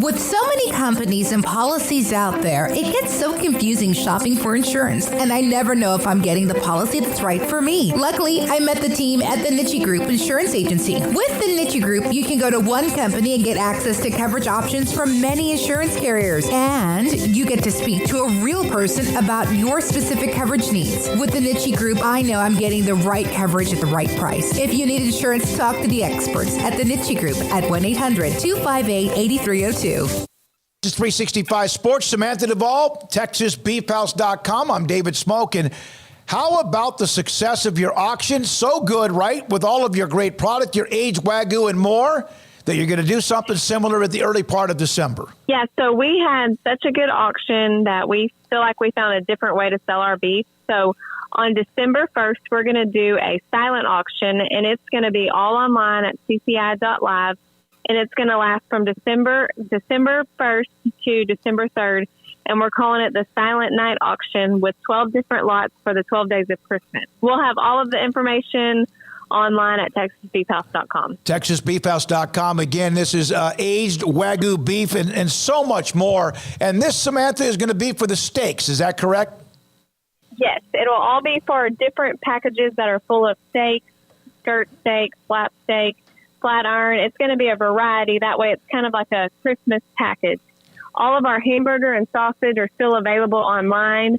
And you can use gift cards, not only online, but you'll also be able to use them for the auction. So once again, TexasBeefHouse.com. Such an incredible auction that they experienced. And now again, Samantha, starts December 1st for 3 days. Is that correct? That is correct. So we can't wait for y'all to see how this one's going to go. I can't wait. The steaks are amazing. They are delicious, mouth-watering, delicious. TexasBeefHouse.com. Where's the best beef in Texas? Your house. When you order from Texas Beef House, unleash the flavor of Texas-raised Wagyu from our pasture to your plate. TexasBeefHouse.com. This is 365 Sports. The Sikkim 365 app is brought to you by Allen Samuels Dodge Chrysler Jeep Ram Fiat. Come by, let's be friends. Angelique Chengelis has been our go-to when it comes to Michigan over the years, and she joins us now, 365 Sports with Craig and Paul. I'm David Smoak. Well, you haven't been very busy. Yeah, I wish that were accurate. It's been nuts. I mean, since October 19th, it's been nonstop with all of the sign stealing allegations and the investigation and firings and suspensions. I mean, it's been crazy. When you first heard the story, and I don't want to go back on the hamster wheel, but when you first heard the initial accusations, Connor Stallions, did you ever realize how deep it might get? I mean, no. I mean, I really didn't. I mean, I knew very little of Connor Stallions. I mean, my interaction with him was probably 7 or 8 years ago when he was at the Naval Academy, and he had sent me a message because he'd seen me tweet something about, I wish I could go to the Army-Navy game. And that was really it. I knew that he had a reputation for being a sign stealer, and that was pretty much it. But no, I had no idea that it would be this crazy of a network and as extensive as it seems to be, and certainly didn't see all of the collateral damage, I guess you'd call it, since then. So after last week, the kind of message from Michigan and Jim Harbaugh was, we're going to fight this to the very end. We're going to do that. And then they get this piece of information that because their contention had been Connor Stallions was a bad actor acting alone. He did this on his, this was all his plan. We didn't know about it. He was just coming to us with his work, and that's all we knew. And then it turns out that a coach on the staff, at least one of them, did know about it. So how nervous are they right now that this goes a little deeper than they had contended at first? Well, I think the issue with Chris Partridge, who you're referring to, the linebackers coach who was fired Friday, the story that I wrote Friday is talking to high-level people at Michigan is the information that the Big Ten got was that he was pressuring student athletes, but football players to be untruthful with the NCAA investigators. I mean, they've been on campus since a week ago Monday, interviewing different players about Counter Stallions, about what they know of this situation. And that's where Chris Partridge got in trouble. And I think that was information that was relayed from the Big Ten, because the Big Ten's been getting information from the NCAA. The Big Ten's not conducting its own investigation. That's all the NCAA. And that was relayed to the lawyers who represent the University of Michigan and Jim Harbaugh's lawyers. And that was ultimately why they ended up pulling out of the hearing that they wanted last Friday for a preliminary injunction so that Harbaugh could be back on the field at the very least for Saturday's game against Ohio State. And as we know, that's not happening. And yeah, I mean, of course, I think that there's probably going to be more. I just don't know what yet. I mean, I think that this investigation is very much ongoing. I don't believe the NCAA investigators are interviewing players this week. I think they're taking a break because of Thanksgiving, but they're going to be back, and a lot of questions to be asked. And I mean, I can't imagine that there aren't others who knew about this. Angelique, Twitter's not always the real world. It can be a fun house sometimes. But based on what I see from Michigan fans, would it be fair to assume that they are really galvanized behind Jim Harbaugh? Does he have as much support as ever, or is that simply a Twitter outlier?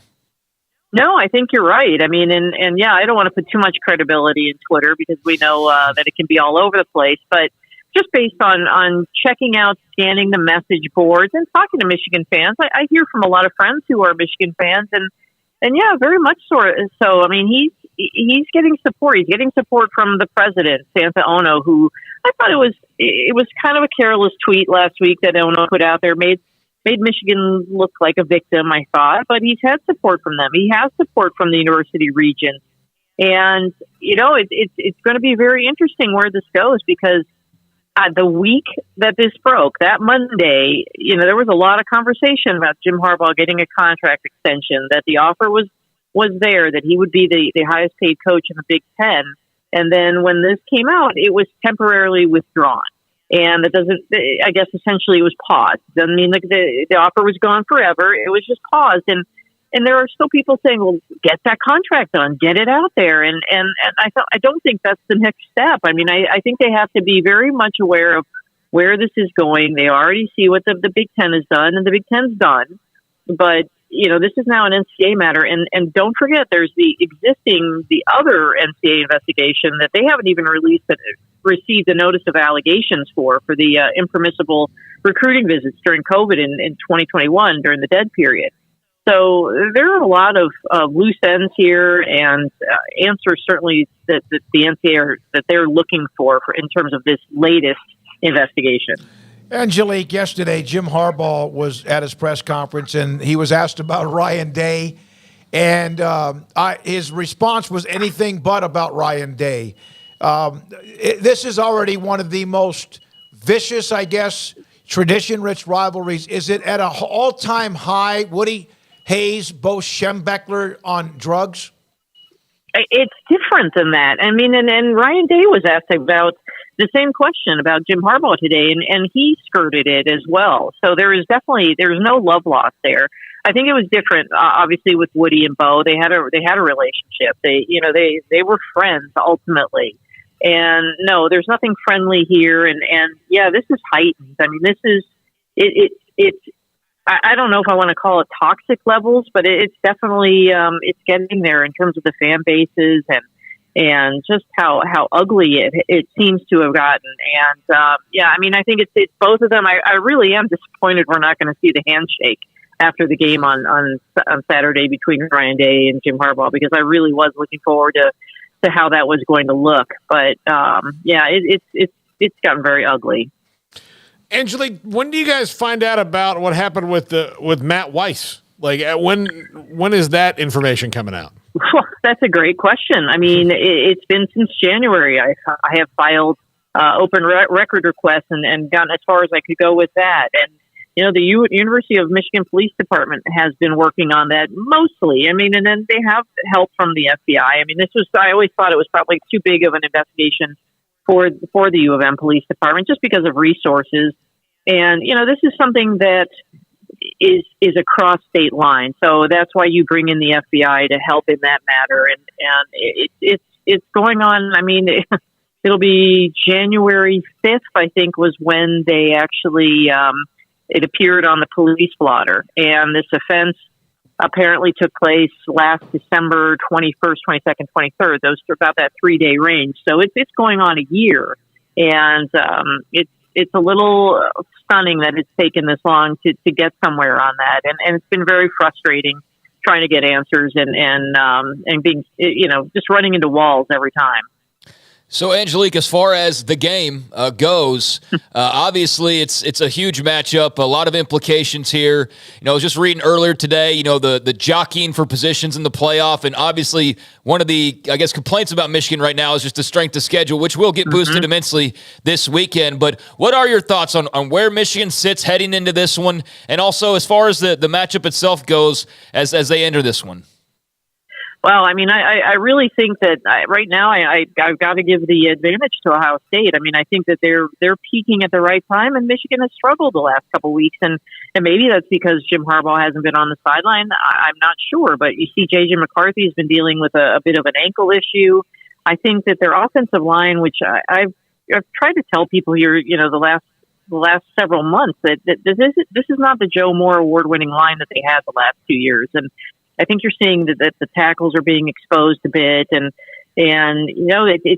it's not giving time to J.J. McCarthy, and certainly the running backs have had their issues behind this line, but they've got a lot of weapons at Ohio State. But I think Michigan's defense is certainly up to the task, just as Ohio State's is. I mean, these are two really fine defenses. And I think I really have to think that it's going to be up to Kyle McCord. How is he going to handle his first big stage in this matchup and not playing at home?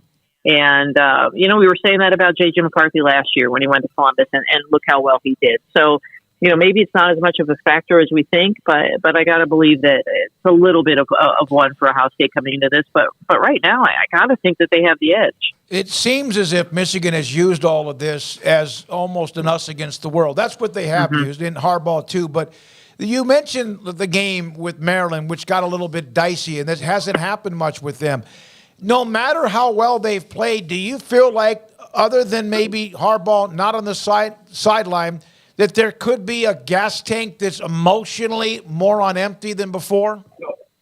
Well, that's a really good question. And I really do. This team has impressed me with its ability to, compartmentalize, is the right description. I mean, they've really been able to shut things down. And some of them have said they've just eliminated social media so they don't have to see all this stuff. But I've got to believe it wears on them. I mean, they get questions about it. I'm going to go to practice after practice tonight, and then they're going to get more questions about it. How are you dealing with this? And yeah, I mean, they're all wearing their Michigan versus everybody gear, and it's not a new thing. That's been out for a couple of years, but it certainly has picked up steam, and they are feeling a bit like it's us against the world. And teams use that all the time. That's the chip on the shoulder that a lot of teams respond to, but will it be enough? I don't know. I mean, this is their biggest test. They've had their biggest test in these last few weeks, and they did. They watched a 20-point lead start to evaporate last week at Maryland, and that was a big test for them. And Blake Fordham said maybe it's what they needed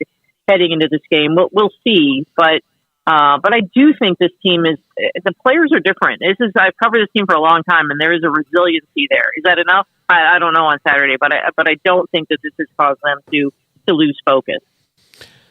Angelique, if Wonder Woman busted into the Michigan Athletic Department, threw the lasso of truth on Ward Manuel and said, Ward, all this stuff's going on around the program, NCAA investigation and FBI and Connor Stallions, all of that. If Jim Harbaugh just went to the Bears next year, would you be okay with that? What would his answer be? I think, I got to believe that Ward Manuel has thought all along, based on the last couple years, Jim Harbaugh's flirtation with the Vikings. I mean, going to Minnesota on National Signing Day in February for an interview, coming back empty-handed, but then earlier this year, talking to the Bears. I mean, the Broncos, and that got extremely serious. So I think that I don't know how Ward would respond. I just don't think he'd be surprised. I think that he knows that Jim Harbaugh has NFL aspirations, and Jim did not make that secret a couple of years ago. He said he wouldn't do it again, but he did. He talked to the Broncos, and would this be an easy way out for Ward? Probably. Then he doesn't have to make any big decisions. But I think there are going to be big decisions that need to be made, and maybe Jim makes it, maybe Ward makes it. I know it's going to be a great event to cover. Unbelievable crowd at Ann Arbor. Last thing, I want to finish with a high note. Blake Corum handing out turkeys through his NIL. And what a great story. And you did a great job with it. What kind of young man is he? Came back from the injury, obviously having another productive year, leads the country in touchdown runs, but also the human being himself. Yeah, he's he is a special guy, and I was thinking about him today because I've been to each of his. This is the third year that he's used his NIL money to buy turkeys, and it went from 200 in 2021 to 300 in 2022, and Sunday it was 600 turkeys. And, he's walking around carrying 3 at a time, going door to door, knocking and giving these turkey dinners to these underserved communities in Ypsilanti. And he's just a wonderful guy. I mean, he's doing a toy drive for a Detroit youth ministry. That's in December with a bunch of his teammates. So he is, as good of a player as he is, he's a better person. And, they're going to miss him for sure for so many reasons. Angelique, thank you. Very busy time for you, even if there wasn't all the other stuff behind the scenes. Thank you so much for being a go-to talking about Michigan. My pleasure, and happy Thanksgiving to everyone. Angelique Chengelis with us, the Detroit Free Press. Imagine, and anyone who's covered any team, there's always been that, there's something that's dropped right at your front doorstep, and you got to cover it. And this thing really has just now lingered into almost a full month. It seems like it's longer than that. What did she say, October 19th? When that story hit, and it reminded me of the quote yesterday from the former president, or AD at Michigan, about crisis management is making sure one story does not end up having a second day of that story, and a lot of schools could surely learn from that. All right, when we come back, Craig Smoak off the radar. In the 5 o'clock hour, our college football picks, 5 games entering the week, and much more, including Hall of Famer John McClain and Paul's Top 5, and this is 365 Sports. Texas Beef House. I just traded a couple of text messages with Samantha Duvall, marketing manager of TexasBeefHouse.com, right outside of Tyler and White House, TexasBeefHouse.com. Aged Wagyu. It is phenomenal beef. And not just the beef, but also what they have with so many products. Their auction, the first week in November, was so great. Online, in person, by phone, all of the above was so good. They're now starting another auction. They've got their eyes kind of open like, my goodness, on December the 1st, a variety of Merry Beef auction online. The auction will be a silent auction online starting December 1st, closing December 3rd, offering 12 lots for the 12 days of Christmas, packed with a variety of steaks, tri-tip, short ribs, and brisket. You can go online, TexasBeefHouse.com/beef-auction/ for more information. Shipping at bidder's expense. Follow the link below to see what are some of the prices. And again, these prices are just unbelievable. What they have with Wagyu beef, aged Wagyu beef, what they have raised, how they have learned how to raise their cattle, and how they have learned how to make sure that the best beef gets from where they are, how they raise it to what you buy, from their ranch to your plate. The variety of beef auction, again, there's going to be plenty of options. It's online, it's silent, is December 1st, 2nd, and 3rd. Go for more information to TexasBeefHouse.com. Premium quality beef from their pasture to your plate. TexasBeefHouse.com. From the first workout to the last practice, sports is an incredible and rewarding challenge. Hi, this is Dan Ingham with the First National Bank of Central Texas, and we're proud to support each athlete, every parent, and our educators. From families, small businesses, to the biggest industry, we're here to help. With remarkable products like our free First mobile app, we've got banking ideas that fuel big dreams. That's the First National Bank of Central Texas. Familiar faces making local decisions. Member FDIC, Equal Housing Lender. Petty Clinic Men's Healthcare in Woodway is now proud to offer you men an exceptional weight management body sculpting product called semaglutide, also known as Ozempic or Wegovy. Semaglutide is an FDA-approved weight management medication. Once-a-week injections of this powerful medication offers an average body fat weight loss of 20% within the first year of treatment. In addition to body sculpting, semaglutide also normalizes blood sugars and has the clinical research proof of reducing blood pressure, cholesterol, stroke, and heart attack risk.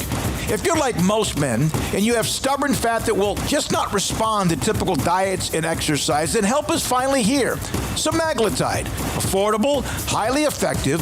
Google search Petty Clinic Waco and reach out to the Petty Clinic team today for a free consultation with Dr. Petty to see if semaglutide is right for you. Go to pettycliniclowt.com. Shorty's Pizza Shack at 12th and Bagby is a homegrown, locally owned pizza place that's out of this world. Everything from the dough, the sauce, the sausage topping is made fresh in-house. Not to mention the amazing pizza pillows, the chicken wings are to die for. Try the Sikkim sauce, chili cheese fries or tots, plus great specials on food and drink every single day. Shorty's is also the perfect spot to watch the game with your friends. Shorty's Pizza Shack at 12th and Bagby. Tell them Paul sent you by. At Ideal MRI, we feel blessed to be a part of the Waco community. We're a small family business right here in Central Texas, and our goal is to bring down the cost of healthcare while maintaining high quality. At times like this, the cost of healthcare has never been more important, and unfortunately, significant illnesses and injuries still occur. That's why Ideal MRI is open and here to serve you through the difficult time. We offer premium MRIs just like a hospital with state-of-the-art technology and specialists, but you'll pay less. Sometimes thousands of dollars less, whether you're using insurance or not. At Ideal MRI, we accept most insurance and there are no hidden costs, even offering financing if that's needed. Everything included in the price, and you'll not get something as a surprise in the mail later on. If you need an MRI, ask your doctor about Ideal MRI. They'll know. You can schedule an appointment safely from home online in minutes at idealmri.com or give us a call, 833-IDEAL-MRI, idealmri.com.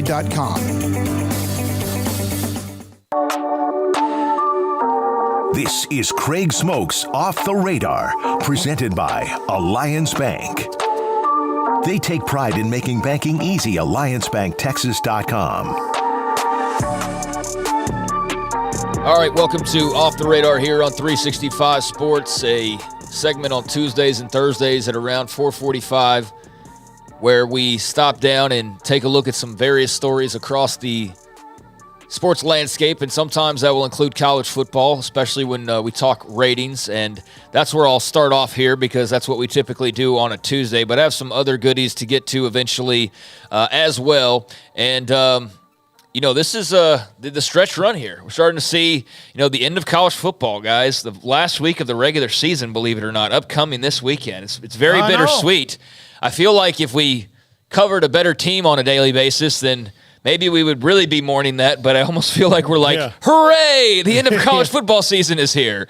But interesting weekend, and ratings-wise, just the second time, according to Sports Media Watch, since week 0, where no game managed to hit the 6 million viewer mark. So a bit of a down weekend. Now, granted, it wasn't the sexiest slate of games. I don't know if y'all noticed that throughout the day. We kind of talked about that. And when I've mentioned these, I don't do it to give like a scorecard of this conference beat this conference, more or less just to look around like who got the most eyeballs. And typically a couple of conferences are near the top, but the highest watched game, and this does take into account that not all services are Nielsen. So if there's like a ACC network game or an SEC network game, those types of channels, those will not be included into these metrics. But typically the games that would draw really high ratings aren't on those anyways, right? But Georgia, Tennessee on CBS, the 3:30 kick, $5.73 million, your high rating this week in college football. So Vols and Bulldogs. And how about Georgia, huh? Just, all right, we'll just take care of that real quick and just move on to the next one. Amazing, the juggernaut and machine that they are. I watched that game. I haven't watched them a lot because there haven't been many games that interested me, but they really are. Man, they are on a level. That doesn't mean they're unbeatable, because they're not. But what they have and where they are and who they have is impressive. It reminds me of the long run that Saban had with Alabama, with what Kirby Smart's doing. They've got some – they have alphas galore. Absolutely. Yes, they do. The number 2 most watched broadcast this week, the Wolverines, Michigan, when they traveled to Maryland, pulled in 5.43 million viewers over the noon kickoff on Fox. Now, that is down pretty drastically from Michigan-Penn State last week, which had 9+ million viewers. And as I just mentioned, Georgia-Tennessee was the high this week. It didn't even hit 6. So that Michigan-Penn State game drew a lot of eyeballs. But Michigan playing a Maryland team that it's not as sexy of a matchup per se, but obviously got a massive fan base. There's more interest on them because of the sign-stealing scandal. And so $5.43 million for Michigan and Maryland. Washington, Oregon State pulled in 4.73, the primetime game over on ABC, so a really good number there. Obviously, you have the playoff hopes on the line, unbeaten season with Washington. The fact that a lot of people thought Oregon State would win this game, we haven't talked about it all. I thought it was a terrific football game. The rain did make me wonder if that was going to come super into play and maybe tilted in favor of the Beavers. But, when all was said and done, Roma Dunze and company got the job done, and that was a terrific football game to watch. I don't know how much of that y'all saw, but I really enjoyed that one, and Washington obviously stayed unbeaten there at the end. Huskies seem to always kind of have that game in control, but Oregon State just kind of nickeled and dimed themselves back into it, didn't they? They had the setup to go and win that game there at the very end, and I thought that they were going to. I thought that they were going to get the ball back like they did, and they were going to drive down and kick a field goal and win the game. Yeah, I thought that they were, and then really throw this thing into chaos, but that's not what happened. Washington, for all the knocks on them, they are they're very resilient. They've had games where they just did not look good. The Arizona State game did not look good. Arizona game was the first time you thought, at first it was like, they played bad, and then you realize, like, no. This is who Arizona is and who they're becoming. And so that one looks different in hindsight. But they've had their moments where they just don't look like Washington, but they're resilient. They're kind of like Texas in that regard, in that, you have those moments, but, when you've got Penix and you've got a Dunze and, sometimes when you've got guys like that and all you have to do is get 1/3 down, then the other team's just kind of screwed. That's the thing, man, is like that really wasn't a good showing for the Washington offense. Like, you give credit to Oregon State, obviously, for much of that. But, yeah, Penix did not have a great night for some people. I already saw, like, he's out of my Heisman top 3, or, he's definitely not going to win the Heisman, but weren't able to run the ball very well. But Roma Dunze had some big plays. That was also a point of contention about whether he pushes off or not and blah, blah, blah. But Washington did get the win there, and so that was good enough to bring in the third highest total of the weekend. Louisville, Miami pulled in $2.89 million, and then USC, UCLA pulled in $2.65 million. That was your top 5 most watched games, just outside Texas and Iowa State. This is the power of the brand, because it's hard to imagine Iowa State's going to pull in nearly $2.5 million for many of their matchups moving forward, unless it's a big championship showdown. But obviously Texas in the playoff mix as well, so that did pull in $2.47. Primetime audience, that helps. Yeah, yep. On Fox in prime time. Going down, Oklahoma, BYU pulled in a little over $2 million as well. But like I've said, and it was part of the conversation, is who are going to fill in those ratings gaps when it comes to Oklahoma and Texas, because everybody that they play is going to get a little bit of a boost of like 1 million viewers most likely. So that leaves the most watched Big 12 game, not counting those two last weekend, as the Sunflower Showdown, Kansas State, Kansas, 7 p.m. on FS1, drew 869,000 viewers. So, that was going up against Washington, Oregon State, amongst other games, but how did the Huskers in Wisconsin do? How did what? How did the Huskers Wisconsin do? That was number 7, $2.45 million. Okay, curious. How did Florida State do on the CW? Off the board. $1.33 million. Oh, wow. Yeah, they were still top 15-ish. You know what? About 1 million of them turned in after they heard about the news. Yeah. They're like, whoa, wait a minute. Or, I mean, they were down 13-0 when it happened. That's both of those factors in, I think. I mean, they won 58-13, so regardless of that happening, like, the game turned out how it was supposed to, but yeah, I don't know. Yeah, well, those are just a kind of a glimpse at the ratings this week. So, yeah, it'll be very interesting to track the Big 12 games moving forward because of the loss of Oklahoma and Texas. So, yeah, the Sunflower Showdown ends up getting the top spot as far as, that look at it goes. But very healthy numbers for both the OU and Texas games. And, yes, Georgia and Tennessee on top of the mountain when it comes to the highest mark of the weekend. And you just passed this along. Speaking of one more ratings note, and that was the big Monday Night Football number from last night. Last night saw the Eagles and the Chiefs, big Super Bowl rematch. Eagles win 21-17. They're now 9-1 on the year. Patrick Mahomes and the Chiefs 7-3, and if you've heard and if you've seen, you've read all day on Twitter or wherever, the water cooler at the office of like jokes about the Chiefs wide receivers, it's valid. It's also a trendy thing to joke about because last night Patrick Mahomes was getting zero help from anybody, including Travis Kelce. A lot of very badly timed and crucial dropped passes. I mean, literally in guys' hands, can't put it anywhere else, and they had multiple drops that cost them. So Jalen Hurts and the Eagles now 9-1. I'll get to the rating, but any thoughts on the game itself? It felt very big time, and not all these prime time games, whether it's Sunday, Monday, Thursday, they don't always feel like that, but last night felt like appointment television. It was a playoff type game, obviously. Two teams with the best records, or among the best records. I love the intensity of the game. For a game in November, it just cranked it up a notch. I'll watch more NFL in January than I will from August all the way through December. Yeah, I get the NFL's scheduling point of like they want everybody to run through and they don't want owners to feel, disenfranchised by the process of, hey, your team stinks, so we're not going to give them a prime game. But if you're going to be the only game on, if they're going to really lean into this, it should be a good game. And Sunday nights, for the most part, are good games. I mean, there's some, like last week was Jets and Raiders, and that was it's competitive. It was competitive, just wasn't the but best it wasn't teams. But when they picked that game, they thought it was going to be Aaron Rodgers. So BYU fans, look away. Turn your ears off real quick. I mean, we had to watch Zach Wilson, so it wasn't that great. So you have all that, but the Monday night games, look, when Craig, you and I were growing up, Smokey, when you were growing up, Monday night was the night. Yeah. And now Me and Sox, we were watching the Monday night game. But now it's kind of a 50-50 proposition, which I think stinks for Joe and Troy, and for the Manning cast and all that they're putting into it. Yeah, but they had Mark Wahlberg on there last night. I flipped through. The Manning cast numbers are dropping. Have you heard about this? I thought it was really good the first time I watched it. I've watched it once. The first time, and then after that, I've just not watched it.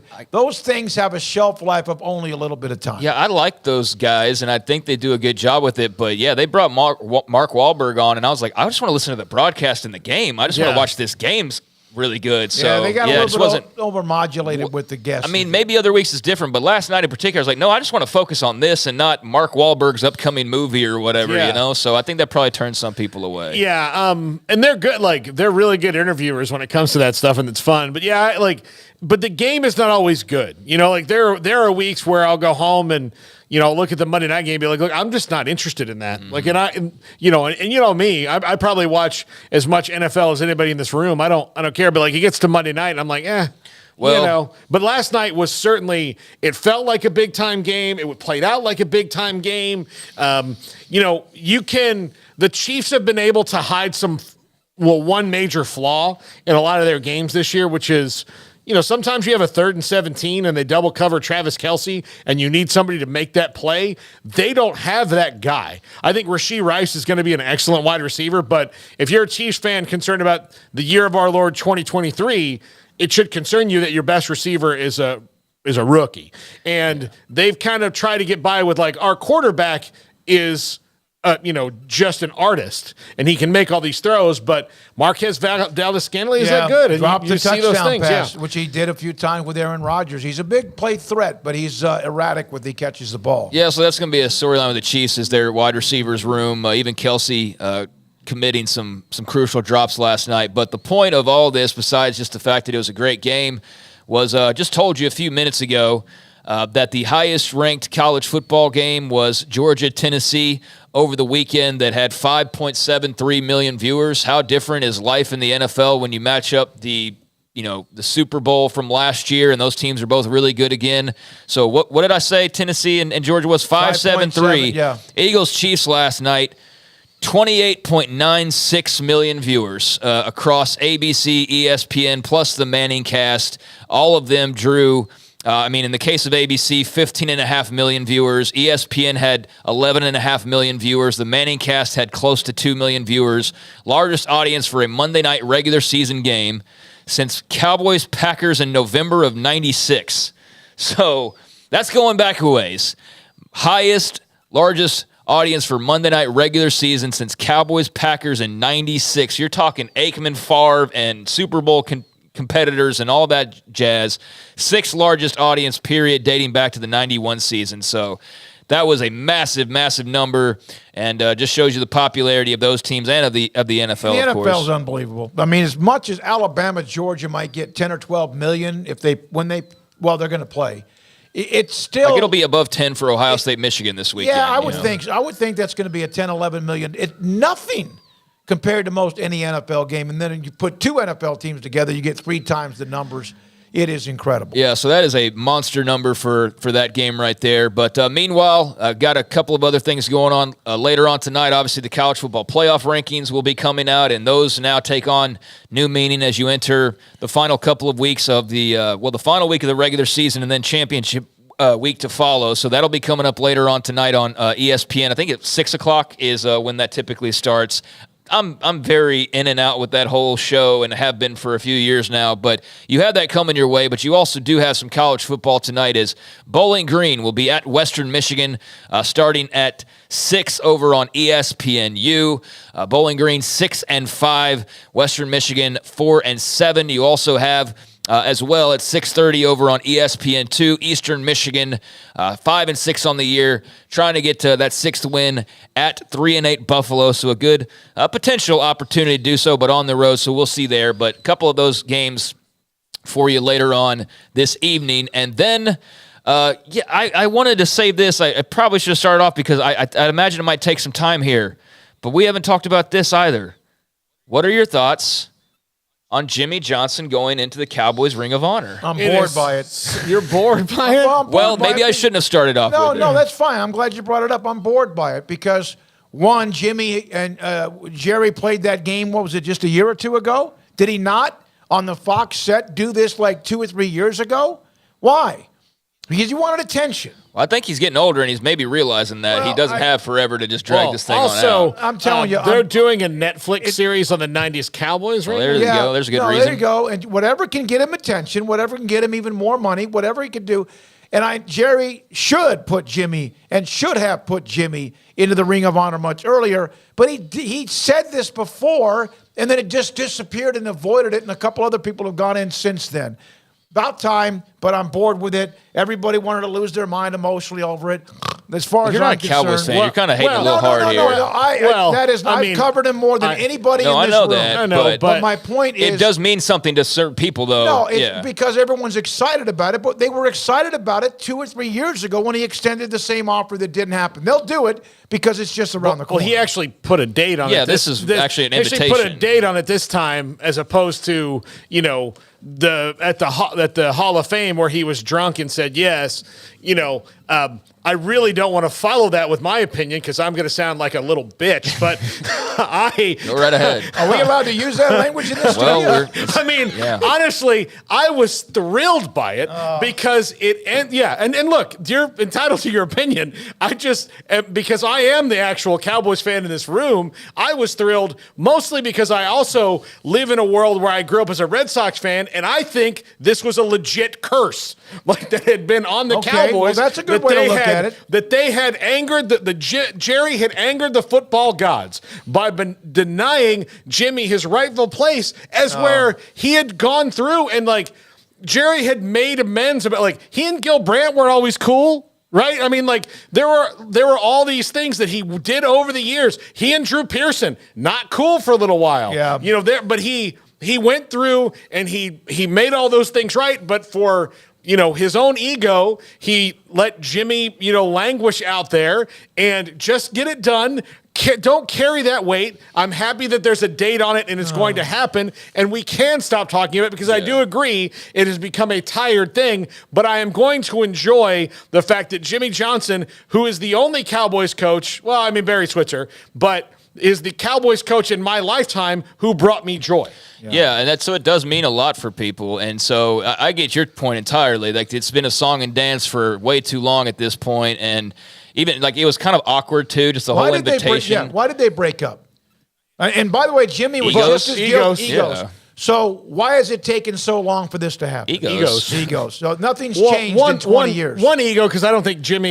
Jimmy's got himself an ego now. Yeah, but Jimmy didn't have anything to do with keeping himself out of the This means a lot to him, but he won't believe it until he's on that field at the Star and they announce his name. This was more official. They set a date, like it's happening. It's not one of those where Jerry's going to wake up after the Johnny Walker Blue wears off and, suddenly like, oh, what did I say? I didn't mean to say that. He kind of botched the whole invitation. I don't know if you saw that part of just the delivery, messed up the year. And it was kind of awkward. So that was strange. But hey, it's happening. Jimmy's going to be in the Ring of Honor. So I wanted to bring that up. And I want to mention one more thing. Actually, I'll save that. Did you have any thoughts on Shaq Leonard getting released earlier today, Paul? Well, he's retiring. Is he retiring? Grayson was reading it when I saw him earlier today as you guys were leaving. I guess he just had a lot of injuries and he can't. Saw a lot of people like, we're going to go get him. Cowboys, go get. And so, he's retiring. All right. He doesn't, that makes sense. He's just not been able to keep it together, and they can't hold a roster spot for him anymore. It's a bummer. He was a really good player for them. And the Colts, man, it's been, since Andrew Luck, it's been an absolute roller coaster for them. They get things that are promising, like Anthony Richardson looks like it's promising. What happens? He breaks his collarbone. So all these things, I hope that he, has a great retirement and all, and I hope for the Colts fans that they can right the ship somehow. Yeah, so that was interesting news. That seemed kind of out of nowhere, and had a lot of people scrambling to see what the deal was there. So now to hear that, it makes a lot more sense. And also, Deshaun Watson out for the remainder of the year. Has undergone successful surgery on the displaced fracture in his throwing shoulder, and will start to begin rehab later on this week. He's expected to be fully recovered prior to the 2024 season. So that happened against the Ravens, and they won. They beat Baltimore in a comeback, but he's now out for the year after shoulder surgery. Yeah. And one other note, last night was flipping back. It actually wasn't flipping. I have two TVs set up in my living room because of the fact that it's college football season. So I have one that's like over to the left of where the other one would typically be. And on Monday nights of late, like now that the World Series is over, by the way, if you missed it, the Rangers World Series champions. Just a reminder for folks out there. In five games, beat Arizona. Yeah, beat the mess out of the Diamondbacks. But anyways, so I had the dual screen still going. So I had Monday Night Football, but I also had Monday Night Raw, which I haven't been watching regularly, but I was glad that I did last night because they had a mention when they came back from one of the commercial breaks where they flashed up the Big 12 and WWE logos, and where Michael Cole, their announcer, going full-blown into the Big 12 championship weekend and the WWE's participation and how they're going to have these superstars there and they're going to be a part of all these events. And then he ran over like all of the different things that are involved here. And so, a couple million people, give or take, watch that every week. So it was just interesting, especially as much as we talk about on this show, to flip that on and to see that they were promoting it as well. So Endeavor in action there with that partnership. Publicity. And so it was cool to see that. And yeah, otherwise, who in that audience is paying attention to the Big 12 more often than not? So it was, going both ways as far as the marketing goes. And there's a few things off the radar. It is exposure. It is publicity. And by the way, branding and money. And that otherwise would not have been brought up on a really popular show. Thank you, Craig. Appreciate that. When we come back, our college football picks that look to be very boring, but we've tweaked them up a little bit. Paul and Craig have changed their picks. I'm not so sure that's within the bylaws, but we'll have our picks. That is next, and this is 365 Sports. Marco's Pizza, fastest growing pizza brand in the country, 5 locations in Waco. And just 2, 3, 4 years ago, there were none. Now there's 1 in Robinson, 2 on the southern part with Woodway and Hewitt, China Spring and Belmead. Belmead's the store that delivers to us when we do order Marco's Pizza. Pizza lovers get it. Marcos.com. You can order online. They have discounts. They have code words. You can get whatever you want, but the one that is very popular, pepperoni magnifico or the Italian sausage magnifico, and then you combine them to, yes, a pepperoni and Italian sausage magnifico. They have pizza bowls if that's what you want, a little bit tidied, more tidy as far as not the entire pizza. Salads, sandwiches, they have soft drinks and more. Wings, too. Bob Mock, the owner locally, does a great job. Marco's Pizza. Pizza lovers get it. How did Edward Jones become one of the biggest financial service companies in the world? By not acting that way. Financial strategies, one-on-one advice, it's a big difference. And that's why Brad Wilson, your Edward Jones financial advisor, makes sense of investing. Experience the difference for yourself. Brad Wilson, 250 Sharon Drive in Woodway, 254-776-4337. Edward Jones, member SIPC. Baylor Scott & White Southwest Sports Medicine and Orthopedics, the team physicians for Baylor Athletics, diagnosing and treating all sports-related injuries, including concussions. These specialists also provide orthopedic services for athletes and non-athletes alike, whether it's knee or shoulder pain, a wrist injury, orthopedic spine care, and even an arthritis and total joint clinic. Trust the doctors Baylor Athletics trust. Baylor Scott & White Southwest Sports Medicine and Orthopedics wants to get you back in the game. Baylor alumni are more than 160,000 strong. When we all join hands to support our university, we don't just move the needle, we move mountains. Working together, we create life-changing opportunities for students on the field, in the classroom, in the laboratory, and in life for generations to come. So get connected. Get involved. Learn how at baylor.edu/alumni. 365 Sports, Samantha Duvall, TexasBeefHouse.com. I'm David Smoak. And how about the success of your auction? So good, right? With all of your great product, your aged Wagyu and more, that you're going to do something similar at the early part of December. Yeah, so we had such a good auction that we feel like we found a different way to sell our beef. So on December 1st, we're going to do a silent auction, and it's going to be all online at cci.live. And it's going to last from December 1st to December 3rd. And we're calling it the Silent Night Auction with 12 different lots for the 12 days of Christmas. We'll have all of the information online at TexasBeefHouse.com. TexasBeefHouse.com. Again, this is aged Wagyu beef and so much more. And this, Samantha, is going to be for the steaks. Is that correct? Yes. It'll all be for different packages that are full of steaks, skirt steak, flap steak, flat iron. It's going to be a variety. That way it's kind of like a Christmas package. All of our hamburger and sausage are still available online. And you can use gift cards, not only online, but you'll also be able to use them for the auction. So once again, TexasBeefHouse.com. Such an incredible auction that they experienced. And now again, Samantha, starts December 1st for 3 days. Is that correct? That is correct. So we can't wait for y'all to see how this one's going to go. I can't wait. The steaks are amazing. They are delicious, mouth-watering, delicious. TexasBeefHouse.com. Where's the best beef in Texas? Your house. When you order from Texas Beef House, unleash the flavor of Texas-raised Wagyu. From our pasture to your plate, TexasBeefHouse.com. Don't miss out on the biggest deals of the year during the Black Friday sales event at Allen Samuels in Waco. Experience the adventure, style, and comfort of the new 2023 Jeep lineup. Shop our great selections in-store or online today and start your Jeep adventure. This is 365 Sports, powered by Sikkim365.com. The 5 o'clock hour is sponsored by Edward Jones Investments with financial advisor Brad Wilson. Investing is time and experience back to you and your money during today's changing times. Edward Jones, making sense of investing. Now here's David Smoak, Paul Catalina, and Craig Smoak. All right, here we go with the college football picks. Thank you very much for everybody who watches us, joins us. Please like and subscribe when you can. If you haven't, or spread the word, we appreciate your time. So here is the big board. the college football picks. I went 4-1 last week. Paul picked up a game on everybody, went 5-0. And my loss was the Oregon State loss to Oregon. I am still proud that I went with the Beavers.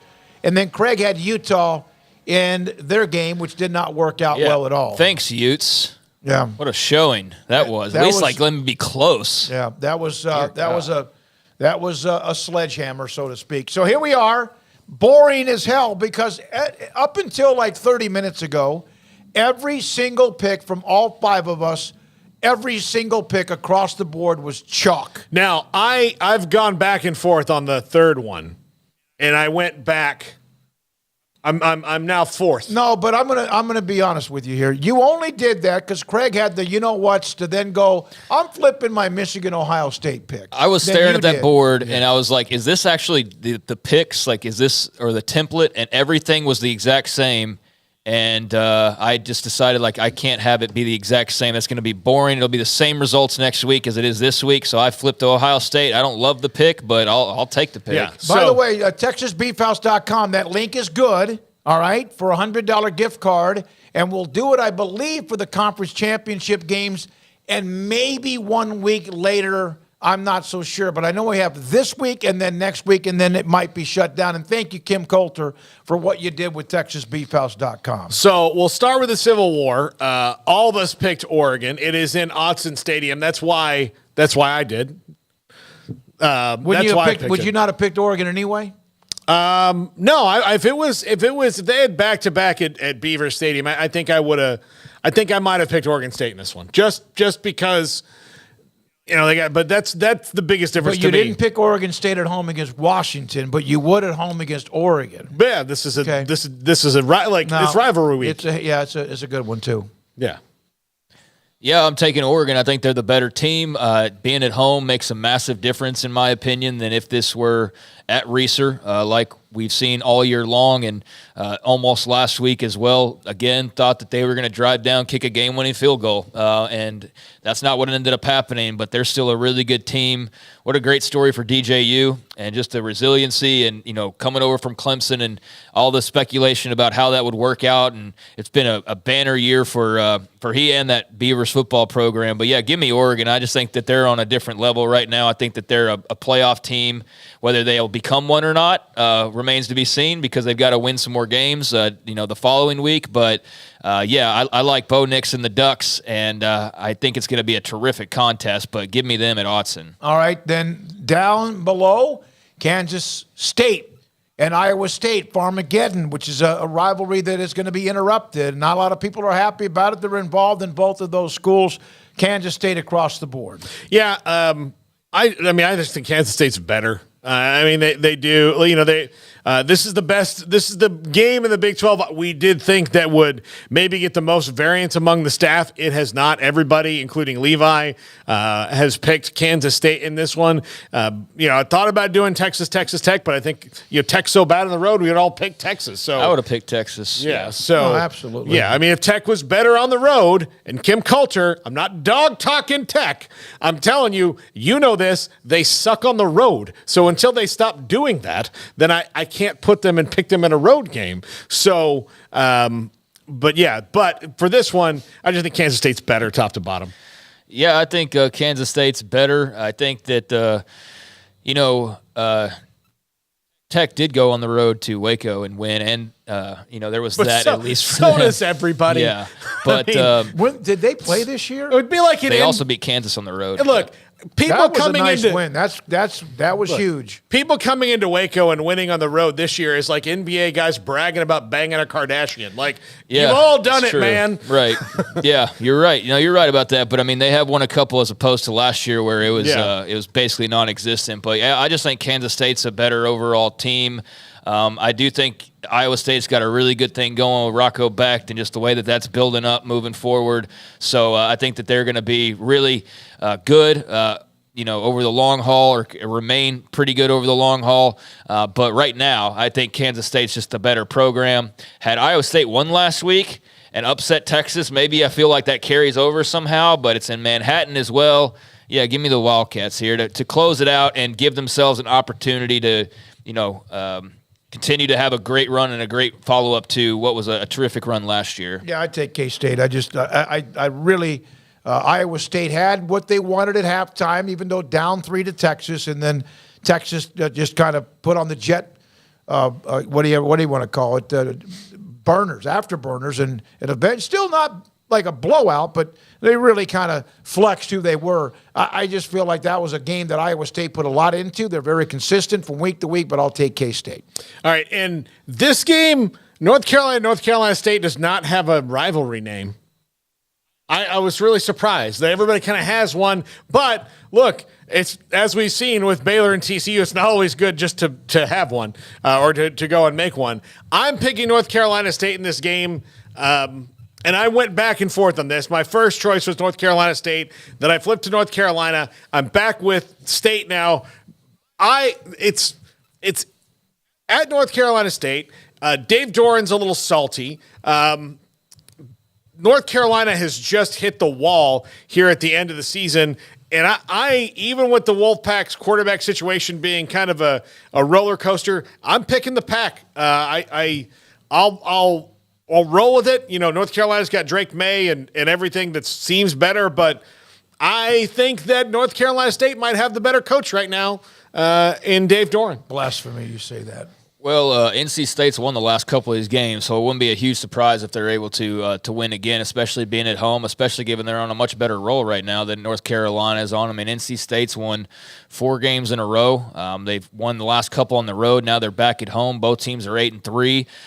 Yeah, I think that NC State's a smart pick. I don't even know what the spread is for this game, quite frankly. I didn't even look at that. But I think NC State might be favored. Probably are, but I don't know. Something's just telling me to roll with North Carolina here. I don't like the way things have kind of gone for Mac Brown and company here lately. It has been a struggle for them, but that kind of, I guess, plays into – you've got that great quarterback, right? And, like, these are the games. You got the great running back. Like, these are the games that you would – And the receiver that finally became eligible. And I just feel like this is the game for that all to kind of come together in your big rivalry, go get a big win on the road and kind of make the not-so-happy feelings smoothed over a little bit. I don't know if that even makes sense, but it's been a rough year for North Carolina. I think this is going to be an opportunity to go get a big win, I guess is what I'm trying to say. And so I think this is going to be really close. Like I don't think you could go wrong here. So I flipped tails and it came up Tar Heels. 2.5 to 3 point favorite, depending on which book you're looking at. Actually, North Carolina on the road favored against NC State. Yeah, I like their firepower. I took North Carolina. I didn't think much about that one. I just felt like that was not an easy pick. But I took the Carolina Tar Heels. All right, up to the last one, right? We got 2 more. 2 more.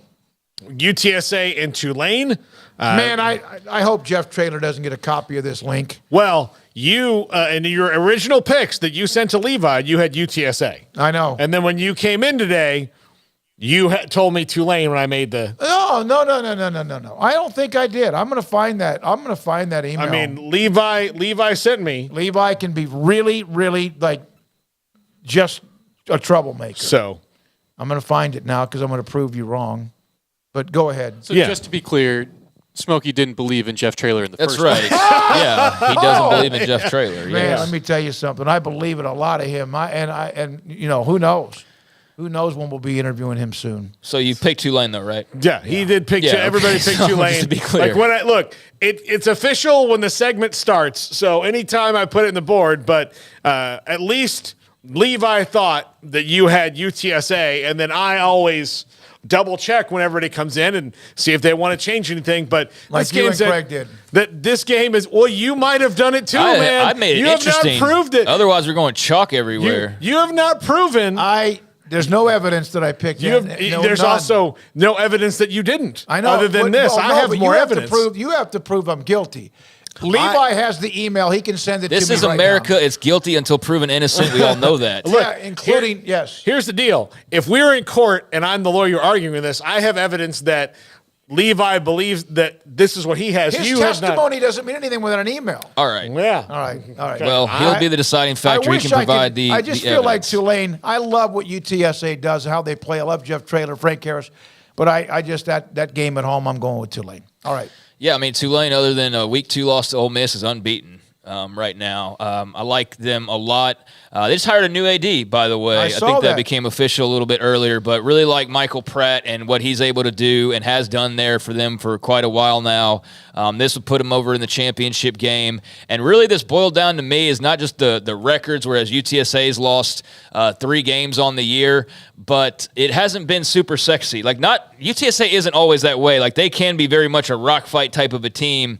Frank Harris did have a huge game, home finale and all of that, but I don't think they're quite as good as they have been. UTSA? Yeah. No, the last couple years. Yeah.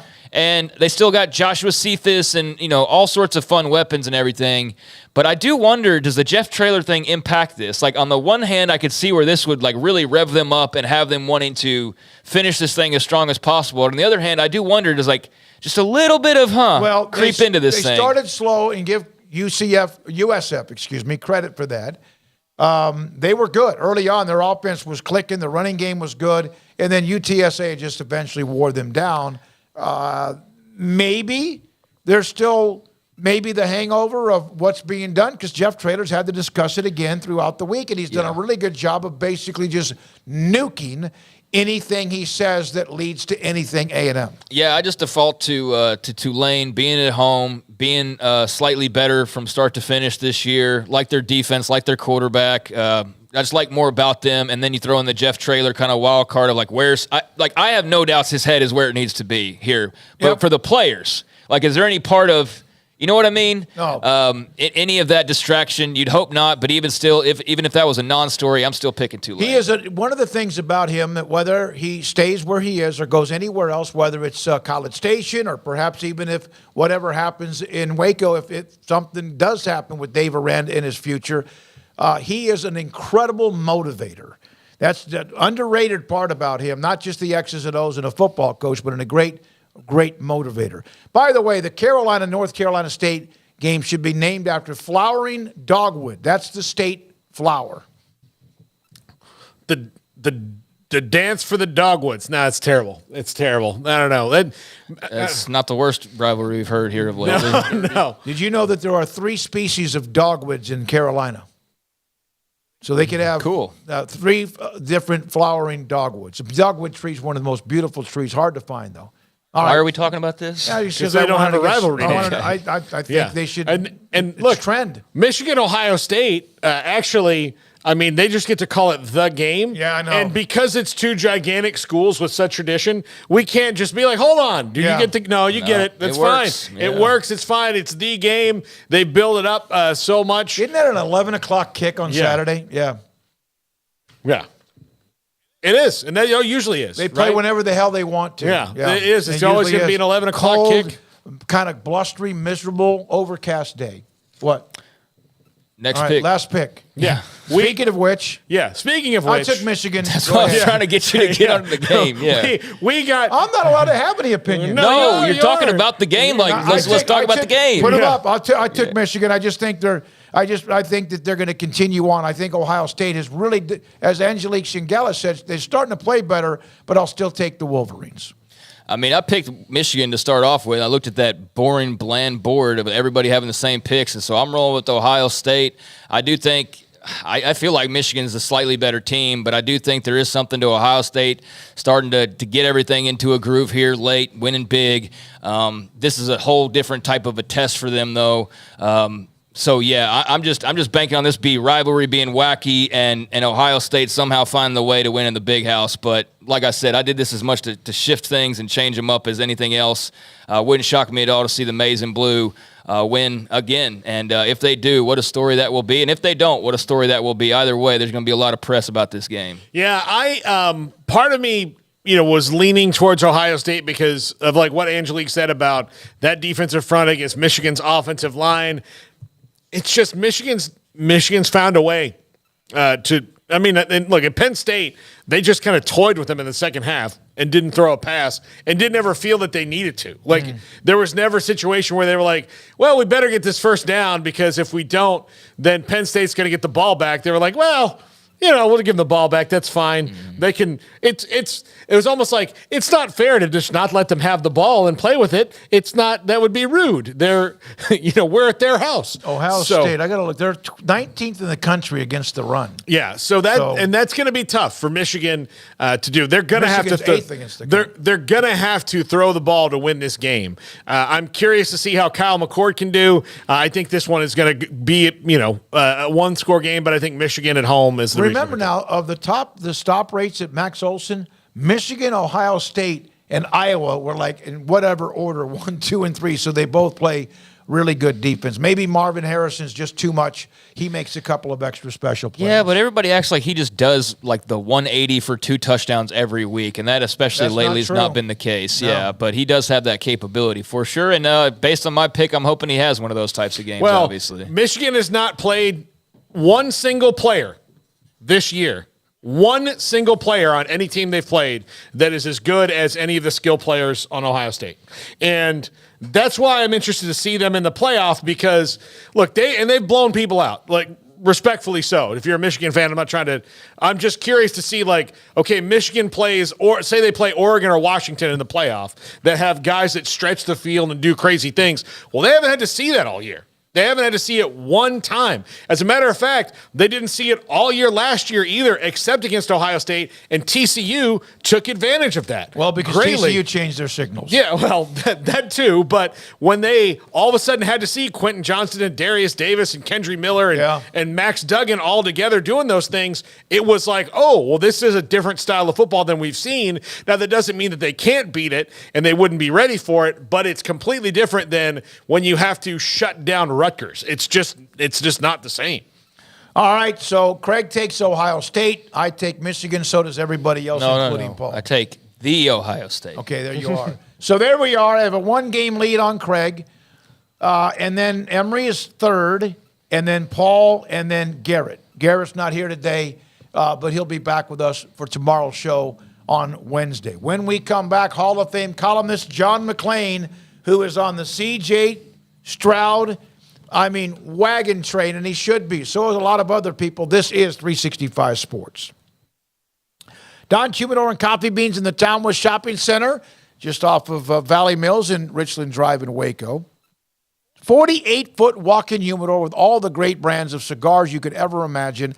Padron Cohiba, Ashton, Macanudo, Romeo and Julieta, Artur Fuente, my favorite, Rocky Patel. Rocky Patel and all the others. In that 48-foot walk-in humidor, it's got this massive humidor. It's all, you walk in the door, then the fragrance of cigars.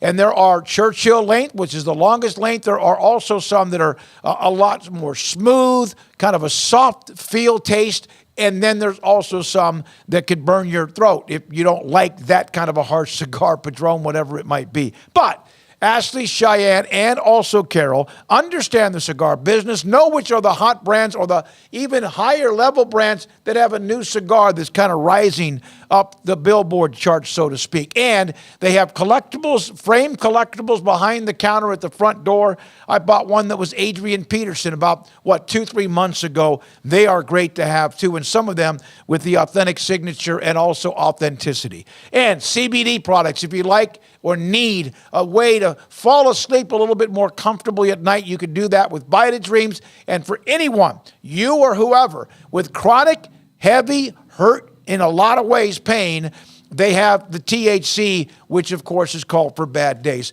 Don Humidor and Coffee Beans, Townwest Shopping Center, just off of Richland Drive in Valley Mills in Waco. Pizza, burgers, and Bears football. There's no place around Waco that serves them all other than Bubba's 33. Come show your green and gold and enjoy some of Waco's best food and beverages while watching your favorite team, the Bears. When real Bears fans get hungry, Bubba's 33 is the #1 spot for ice-cold drinks, hand-stretched, stone-baked pizzas, and bacon-infused burgers. Join us for indoor or patio dining. Bubba's 33, Waco's restaurant and proud supporter of Baylor Bears football. Sick 'em, Bears.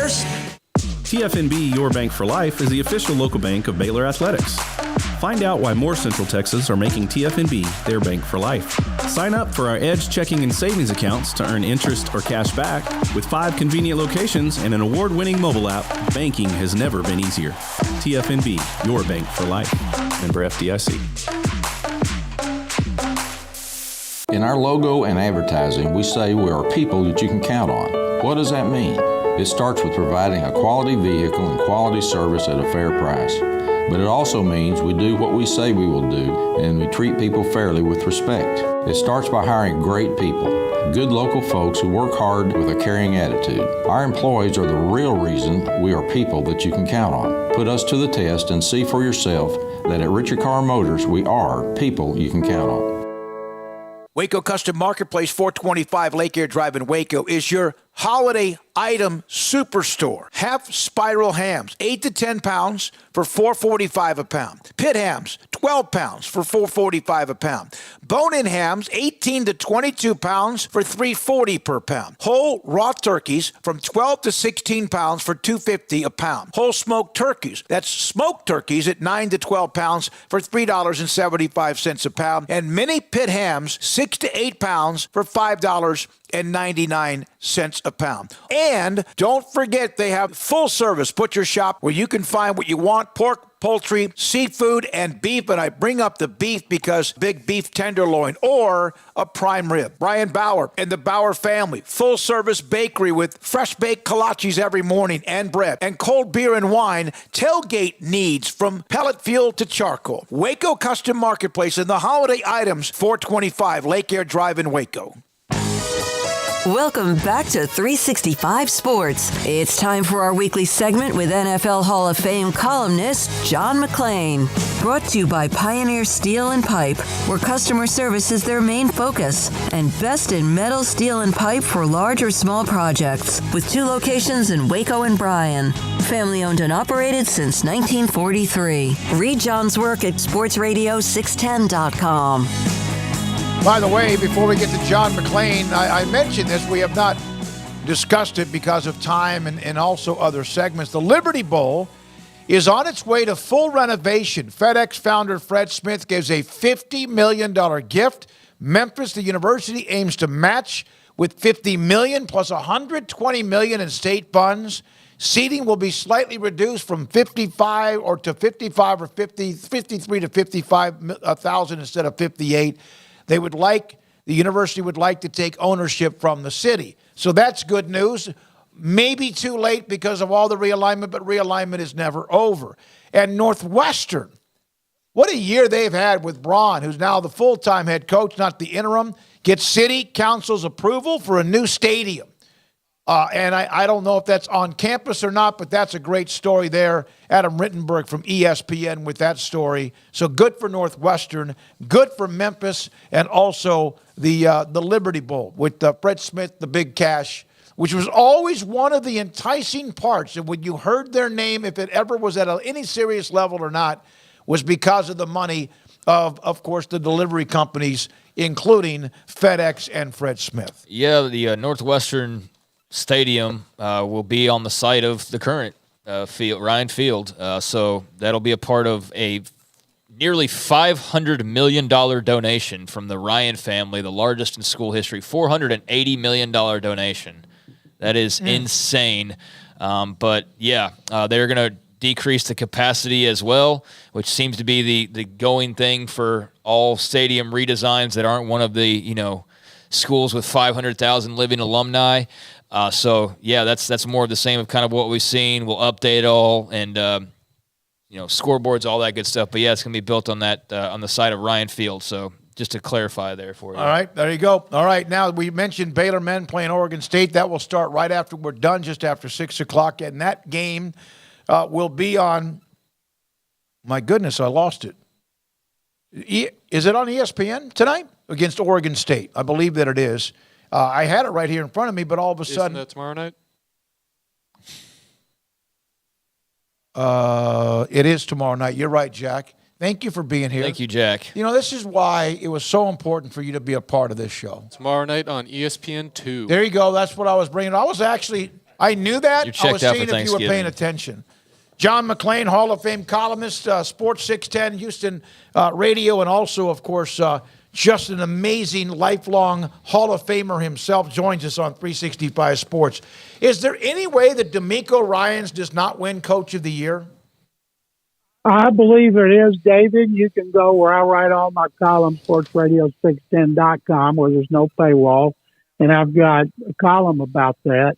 And there's Dan Campbell, who's doing a fabulous job in Detroit, but that fabulous job began last year. So people picked him to win the division, and the people picked the Texans to have the second worst team in the league to Arizona. Now, if the Texans beat Jacksonville in what is the biggest game in this city since the playoffs after the 2019 season when they beat Buffalo in a wild card game, if they can win, they'll have swept the Jaguars by the same record, and that'll give them a one-game lead. And neither team has a really tough schedule after this game.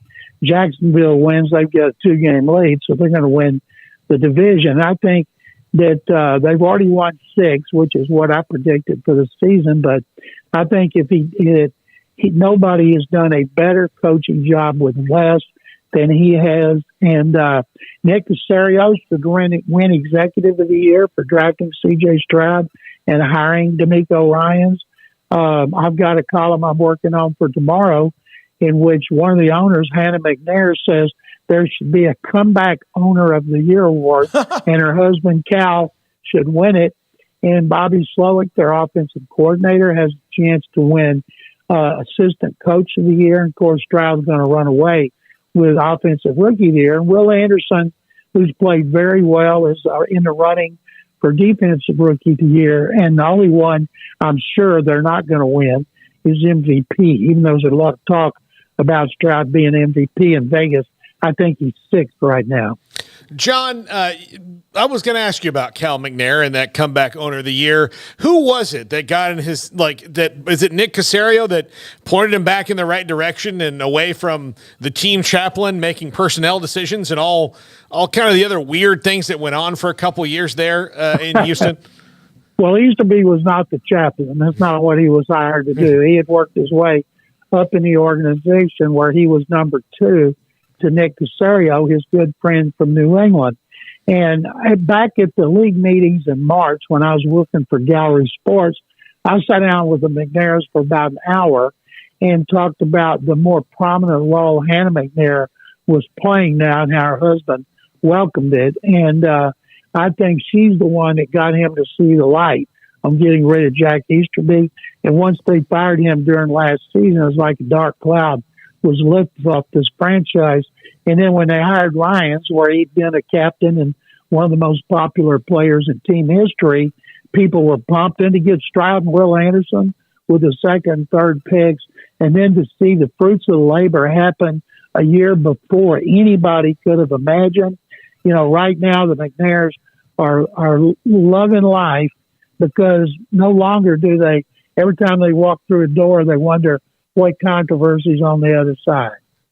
John, a monster rating, nearly 30 million people watching Monday Night Football, the highest mark in a really, really long time. But the Eagles get the win, now 9-1 after the 21-17 victory. Patrick Mahomes didn't get a lot of help from his guys, as was one of the big storylines there. But what were your thoughts on that massive Monday night matchup?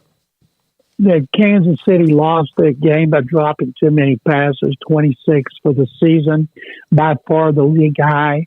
And I feel bad for Mahomes. Philadelphia's got the best record.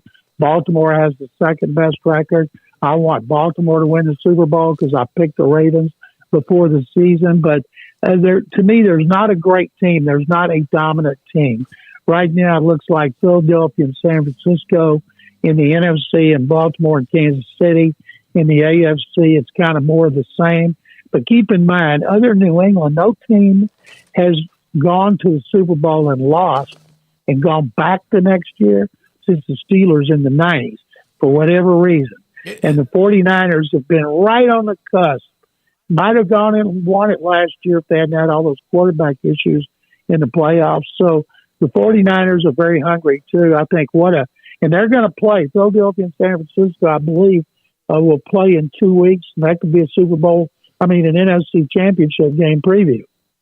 John, there are some crazy trends in the NFL. There was that trend, I don't even know if it's still alive, that a certain amount of teams, like half or so, that made the playoffs the next year didn't, and happened for some like 20 years or so. And the one you mentioned about a Super Bowl loser, that just like, it's hard to fathom that it lasts this long.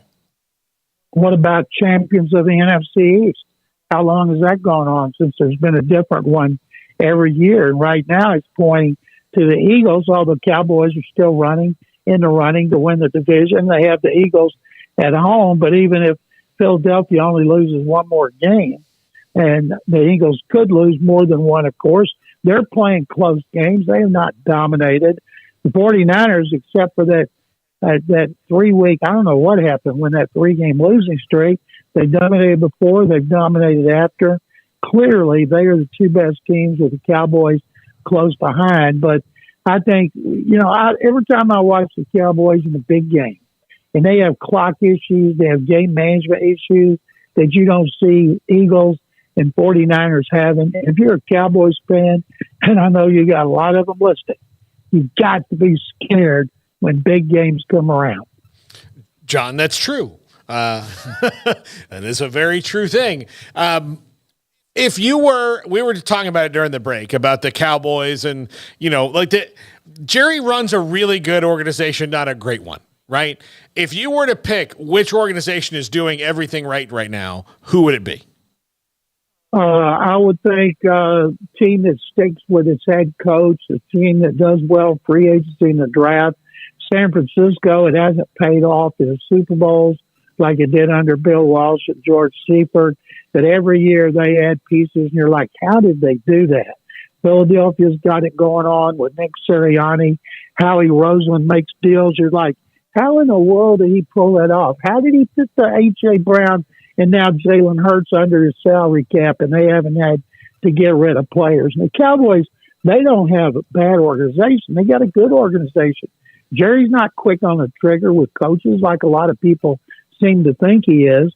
And he's not firing Mike McCarthy into another 12-win playoff season, I don't believe, because even Jerry, when he's laying in bed at night, has got to know the 49ers and the Eagles are better than the Cowboys. And he's got to be scared before big games, too. You saw the problems the Cowboys had at the end of the Philadelphia game, like they had that San Francisco playoff loss 2 years ago. You can't keep having those issues. One of the reasons I like D'Amico Ryan so much, every clock management, every flag that he throws to challenge, he's done right on everything. Does an outstanding job on that. And it's hard enough to win when you have all the clock and game management issues taken care of. But then when those are compounding what happens on the field, you're not going to get lucky and go to the Super Bowl. So I would say Kansas City, San Francisco, and Baltimore perennially does. They're out of it when Lamar Jackson's been hurt the last 2 years. But I would say Philly, San Francisco, and Kansas City, because they perennially are the best teams in the NFL. Speaking of Baltimore in that game this past weekend, how about Deshaun Watson now out for the year? He hadn't done squat except for one quarter. He's been paid $92 million for 12 games. And I saw accumulation of his stats, and they're terrible. But he was 14 of 14 in his last half. He helped them win. But the fact of the matter is, they can run the ball, and Kevin Stefanski is doing a great job. He loses Nick Chubb, best running back in the NFL. They still run the ball because it's their philosophy. Jerome Ford, don't know where he came from. He's been good. They re-signed Kareem Hunt. Their offensive line is terrific. Their defense is great. This time of year, when the weather starts to get bad and you can run and play defense, you can win. And that's what they do. Cincinnati can't do that. They can't run. They can't play defense. They're destined for last place. Pittsburgh can run and play defense now. They hope to be able to throw the ball a little better since they fired Matt Canada, their offensive coordinator. But you've got to be prepared for the elements, and the Browns are, and a lot of teams aren't. John, last thing, I don't put you on the spot, but Baylor plays their last game. Thank goodness. Season ends at 3-9, or maybe a miraculous 4-8 if they can beat West Virginia. Do you feel like Dave Aranda will be their head coach on Sunday morning? is what I've said to you guys and other shows I do when they ask about Aranda. Did Dave Aranda get stupid in 2 years? No, he won when he had better players. He didn't get with the NIL program like other schools did. And I think he realizes he screwed up. I would not fire Dave Aranda because he just had the best season in school history 2 years ago. He didn't just go brain dead all of a sudden. They need to spend money on NIL and start getting some good transfers and you've got to get offensive linemen. If you don't have offensive linemen, you're spinning your wheels. UT gives every lineman $50,000 a year as long as they're on scholarship. And I'm not saying Baylor can do that, although Baylor people got money, but you got to have a plan and you got to follow it till it comes to fruition. All right, man. Thank you, John. Appreciate it. Check Have a them, great guys. Thanksgiving. Check them, Bears. Happy Thanksgiving. John McClain, Hall of Famer, with us on Tuesdays at 5:30. Yeah, I definitely get that sentiment about Aranda. The one thing I'd say about the offensive line is, guess what everybody else is wanting to go to do right now? Yep. Yeah. Get Jump in the offensive portal linemen. and grab linemen on offense and defense. Yeah. So, that's easier said than done, no matter what kind of money you have. But he's right, though. Like, I don't think Aranda's a dumb coach, but when he was talking about Powledge, and I like Powledge, but when he was talking about him in your interview, that's a problem. that's a problem. And and then the offense that they run, if you don't have those linemen, that's a problem. And so how do you fix this? Because to fix it is going to take some monumental work, in my opinion. We'll see if he gets tasked with that or not. They have to reevaluate how they're picking personnel. And that's the thing. Like, could it also be, with all due respect, who's picking the personnel? Yeah, I mean could be anything at this point. But that's where it is, because you've seen the system work with other players, and it's not a system that the wide zone is used all over football. It's not like one that's out of date like the wishbone. So if you have the guys, that's the thing. That's the question is, do you have the right people picking personnel? Do you feel like the right head guy picking personnel? Well, how can he get people to pick better personnel for him too? Because it's not just all on him. Yep. When we come back, I got this one Nebraska note. I have been trying to do this, but I'm going to do it now. Do you know, since the day they fired Bo Pelini, after they, I believe it was 2014 Black Friday, they fired Pelini after an overtime win. Never had less than 9 wins, just like Solich. They have now been in 7 overtime games since 2015. They have not scored a point. They have not kicked a field goal when they couldn't move the ball. They have thrown an interception, turnover on downs twice, thrown an interception, missed a field goal, thrown an interception, and then they, of course, against Wisconsin, that game ended with that too, and Wisconsin wins the game. Nebraska threw an interception on 4th and 23. Tommy Armstrong, Lee, Adrian Martinez 3 times, and now Chubba Purdy, who actually played pretty well for them and lost to Wisconsin. Jinxed, 0-7, not a single point. Not 4th down, kick a 29-yard field goal, none. Zippo, nada. That's the curse, Paul. And you were worried about Jimmy Johnson in the Ring of Honor. When we come back, Paul Catalina's top 5.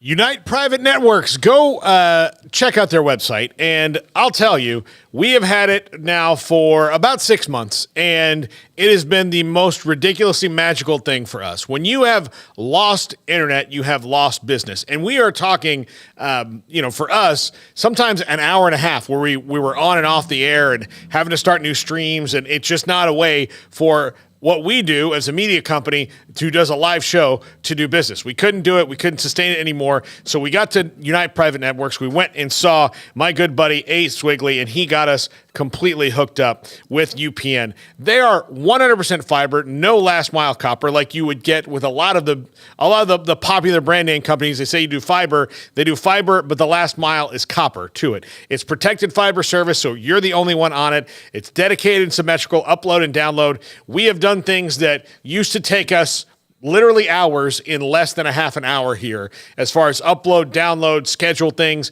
it was a nightmare before. Now we can confidently do the things that we need to do. So if you are outside of the Waco area, you go to uniteprivatenetworks.com and see if they're available in your area. They're available in many markets throughout the country. Or if you're here in Waco, call my buddy Ace, 254-803-7070. Established in 2007 and independently owned, Alliance Bank Central Texas is committed to helping families and businesses meet their financial goals. From their tellers to their board of directors, they know the importance of superior service and competitive products. Customers have confidence knowing that their financial needs are in good hands. It's your bank, Alliance Bank Central Texas, with 2 Waco locations, 4721 Bosque Boulevard and 191 Archway Drive on Highway 84, and at alliancebanktexas.com. Member FDIC and equal housing lender. In Texas, there's pea-size hail and baseball-size hail. Guess which one hit our house? We didn't even know where to begin, but we called our Texas Farm Bureau insurance agent, and he was so reassuring. He knew exactly what to do to get our house back into shape and our lives back to normal. Now, we're even more thankful for the roof over our heads. Stop by and see our agents at one of our 3 McClain County locations. Coverage and discounts are subject to qualifications and policy terms and may vary by situation. Three Nations Brewing Company has 16 different beers on draft with a new beer every Friday. It also offers 2 air-conditioned tap rooms, a large indoor beer hall, a second-floor mezzanine offering a great overview of the brewing company and equipment and patio where you can relax under the shade. Plus, you can now experience the new Three Nations Beer Garden Grill on our shaded patio. Grab a cold beer and enjoy a bite from our freshly prepared and delicious menu. Street tacos, quesadillas, freshly cooked burgers and dogs, and veggie burgers too. Nachos and so much more, all prepared and cooked on site. So come visit the award-winning Three Nations Brewing Company on East Vandergrift off I-35 in Carrollton. I hate my job, but I don't mind getting up in the morning. I dread each day, but I can't wait to get out of bed. You ask me why, and what I'll say to you is true. Well, you can get breakfast tacos at Rudy's Barbecue. Scrambled eggs and brisket, they ain't fooling around. Salsa drap, son, they're the best in town. Barbecue for breakfast, yes, it's true. Put a smile on your morning at Rudy's Barbecue. Next in line. It's time for Paul Catalina's Top 5, brought to you by Texas Beef House. Where's the best beef in Texas? Your house when you order from Texas Beef House. Unleash the flavor of Texas-raised Wagyu. From our pasture to your plate, TexasBeefHouse.com. Top 5 FCS coaches who deserve a look. Like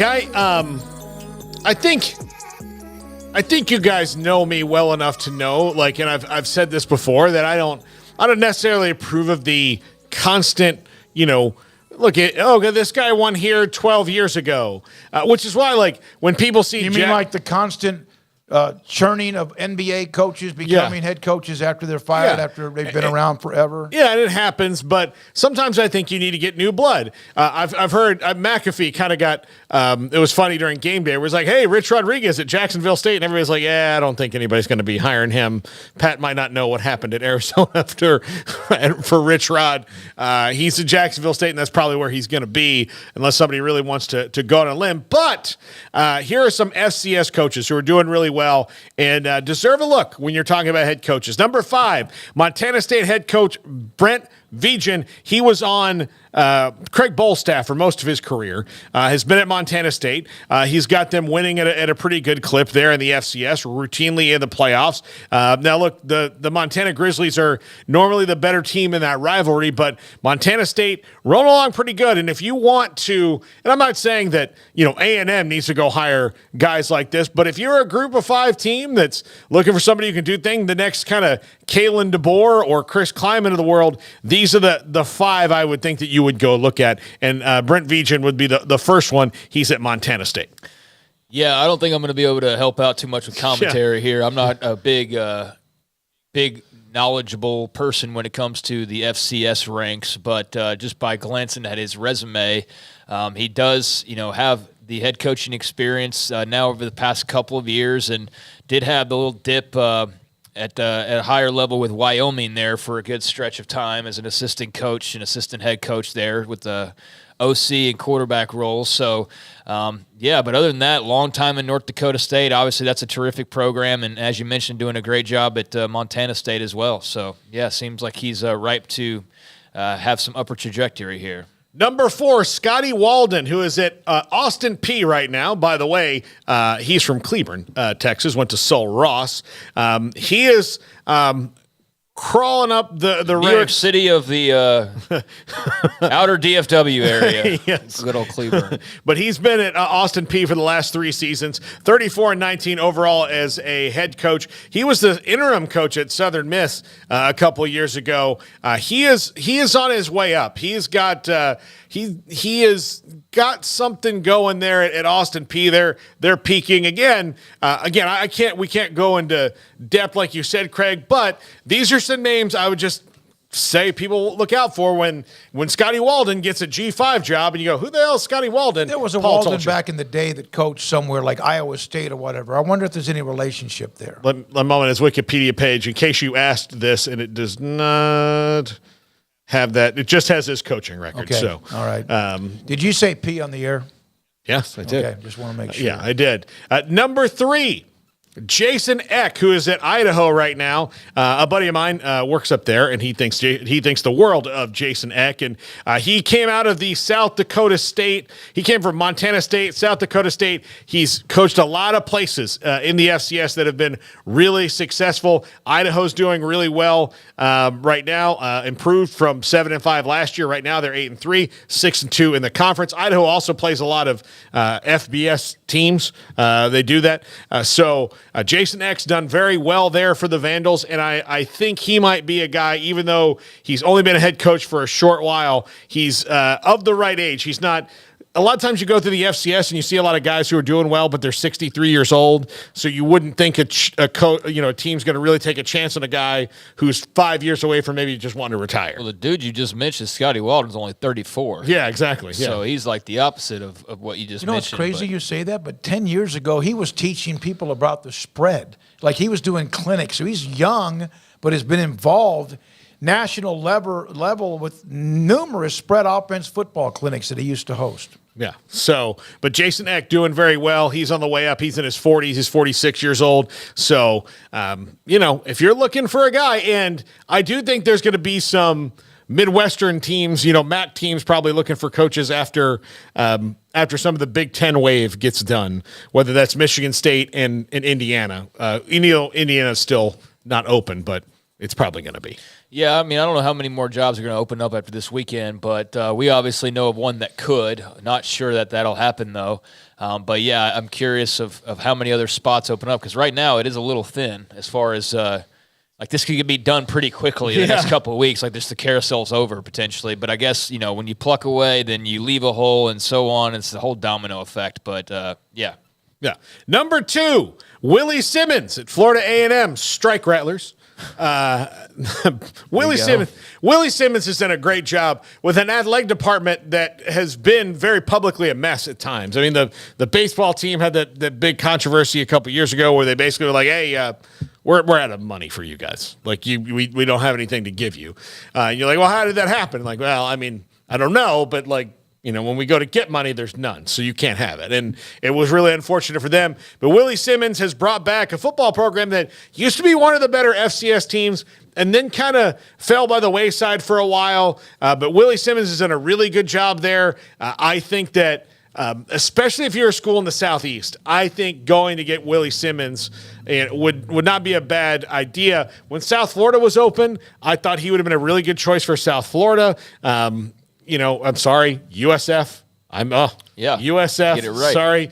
Look, you grow up down there. It's one thing, and then it's another thing. But like saying Brigham Young over and over again. I know. Don't say the Knights' old name. Yeah. So, but Willie Simmons, I think will do very well. He's a very innovative coach. Recruits really well to Florida A&M, and again, warrants a look at the FBS level.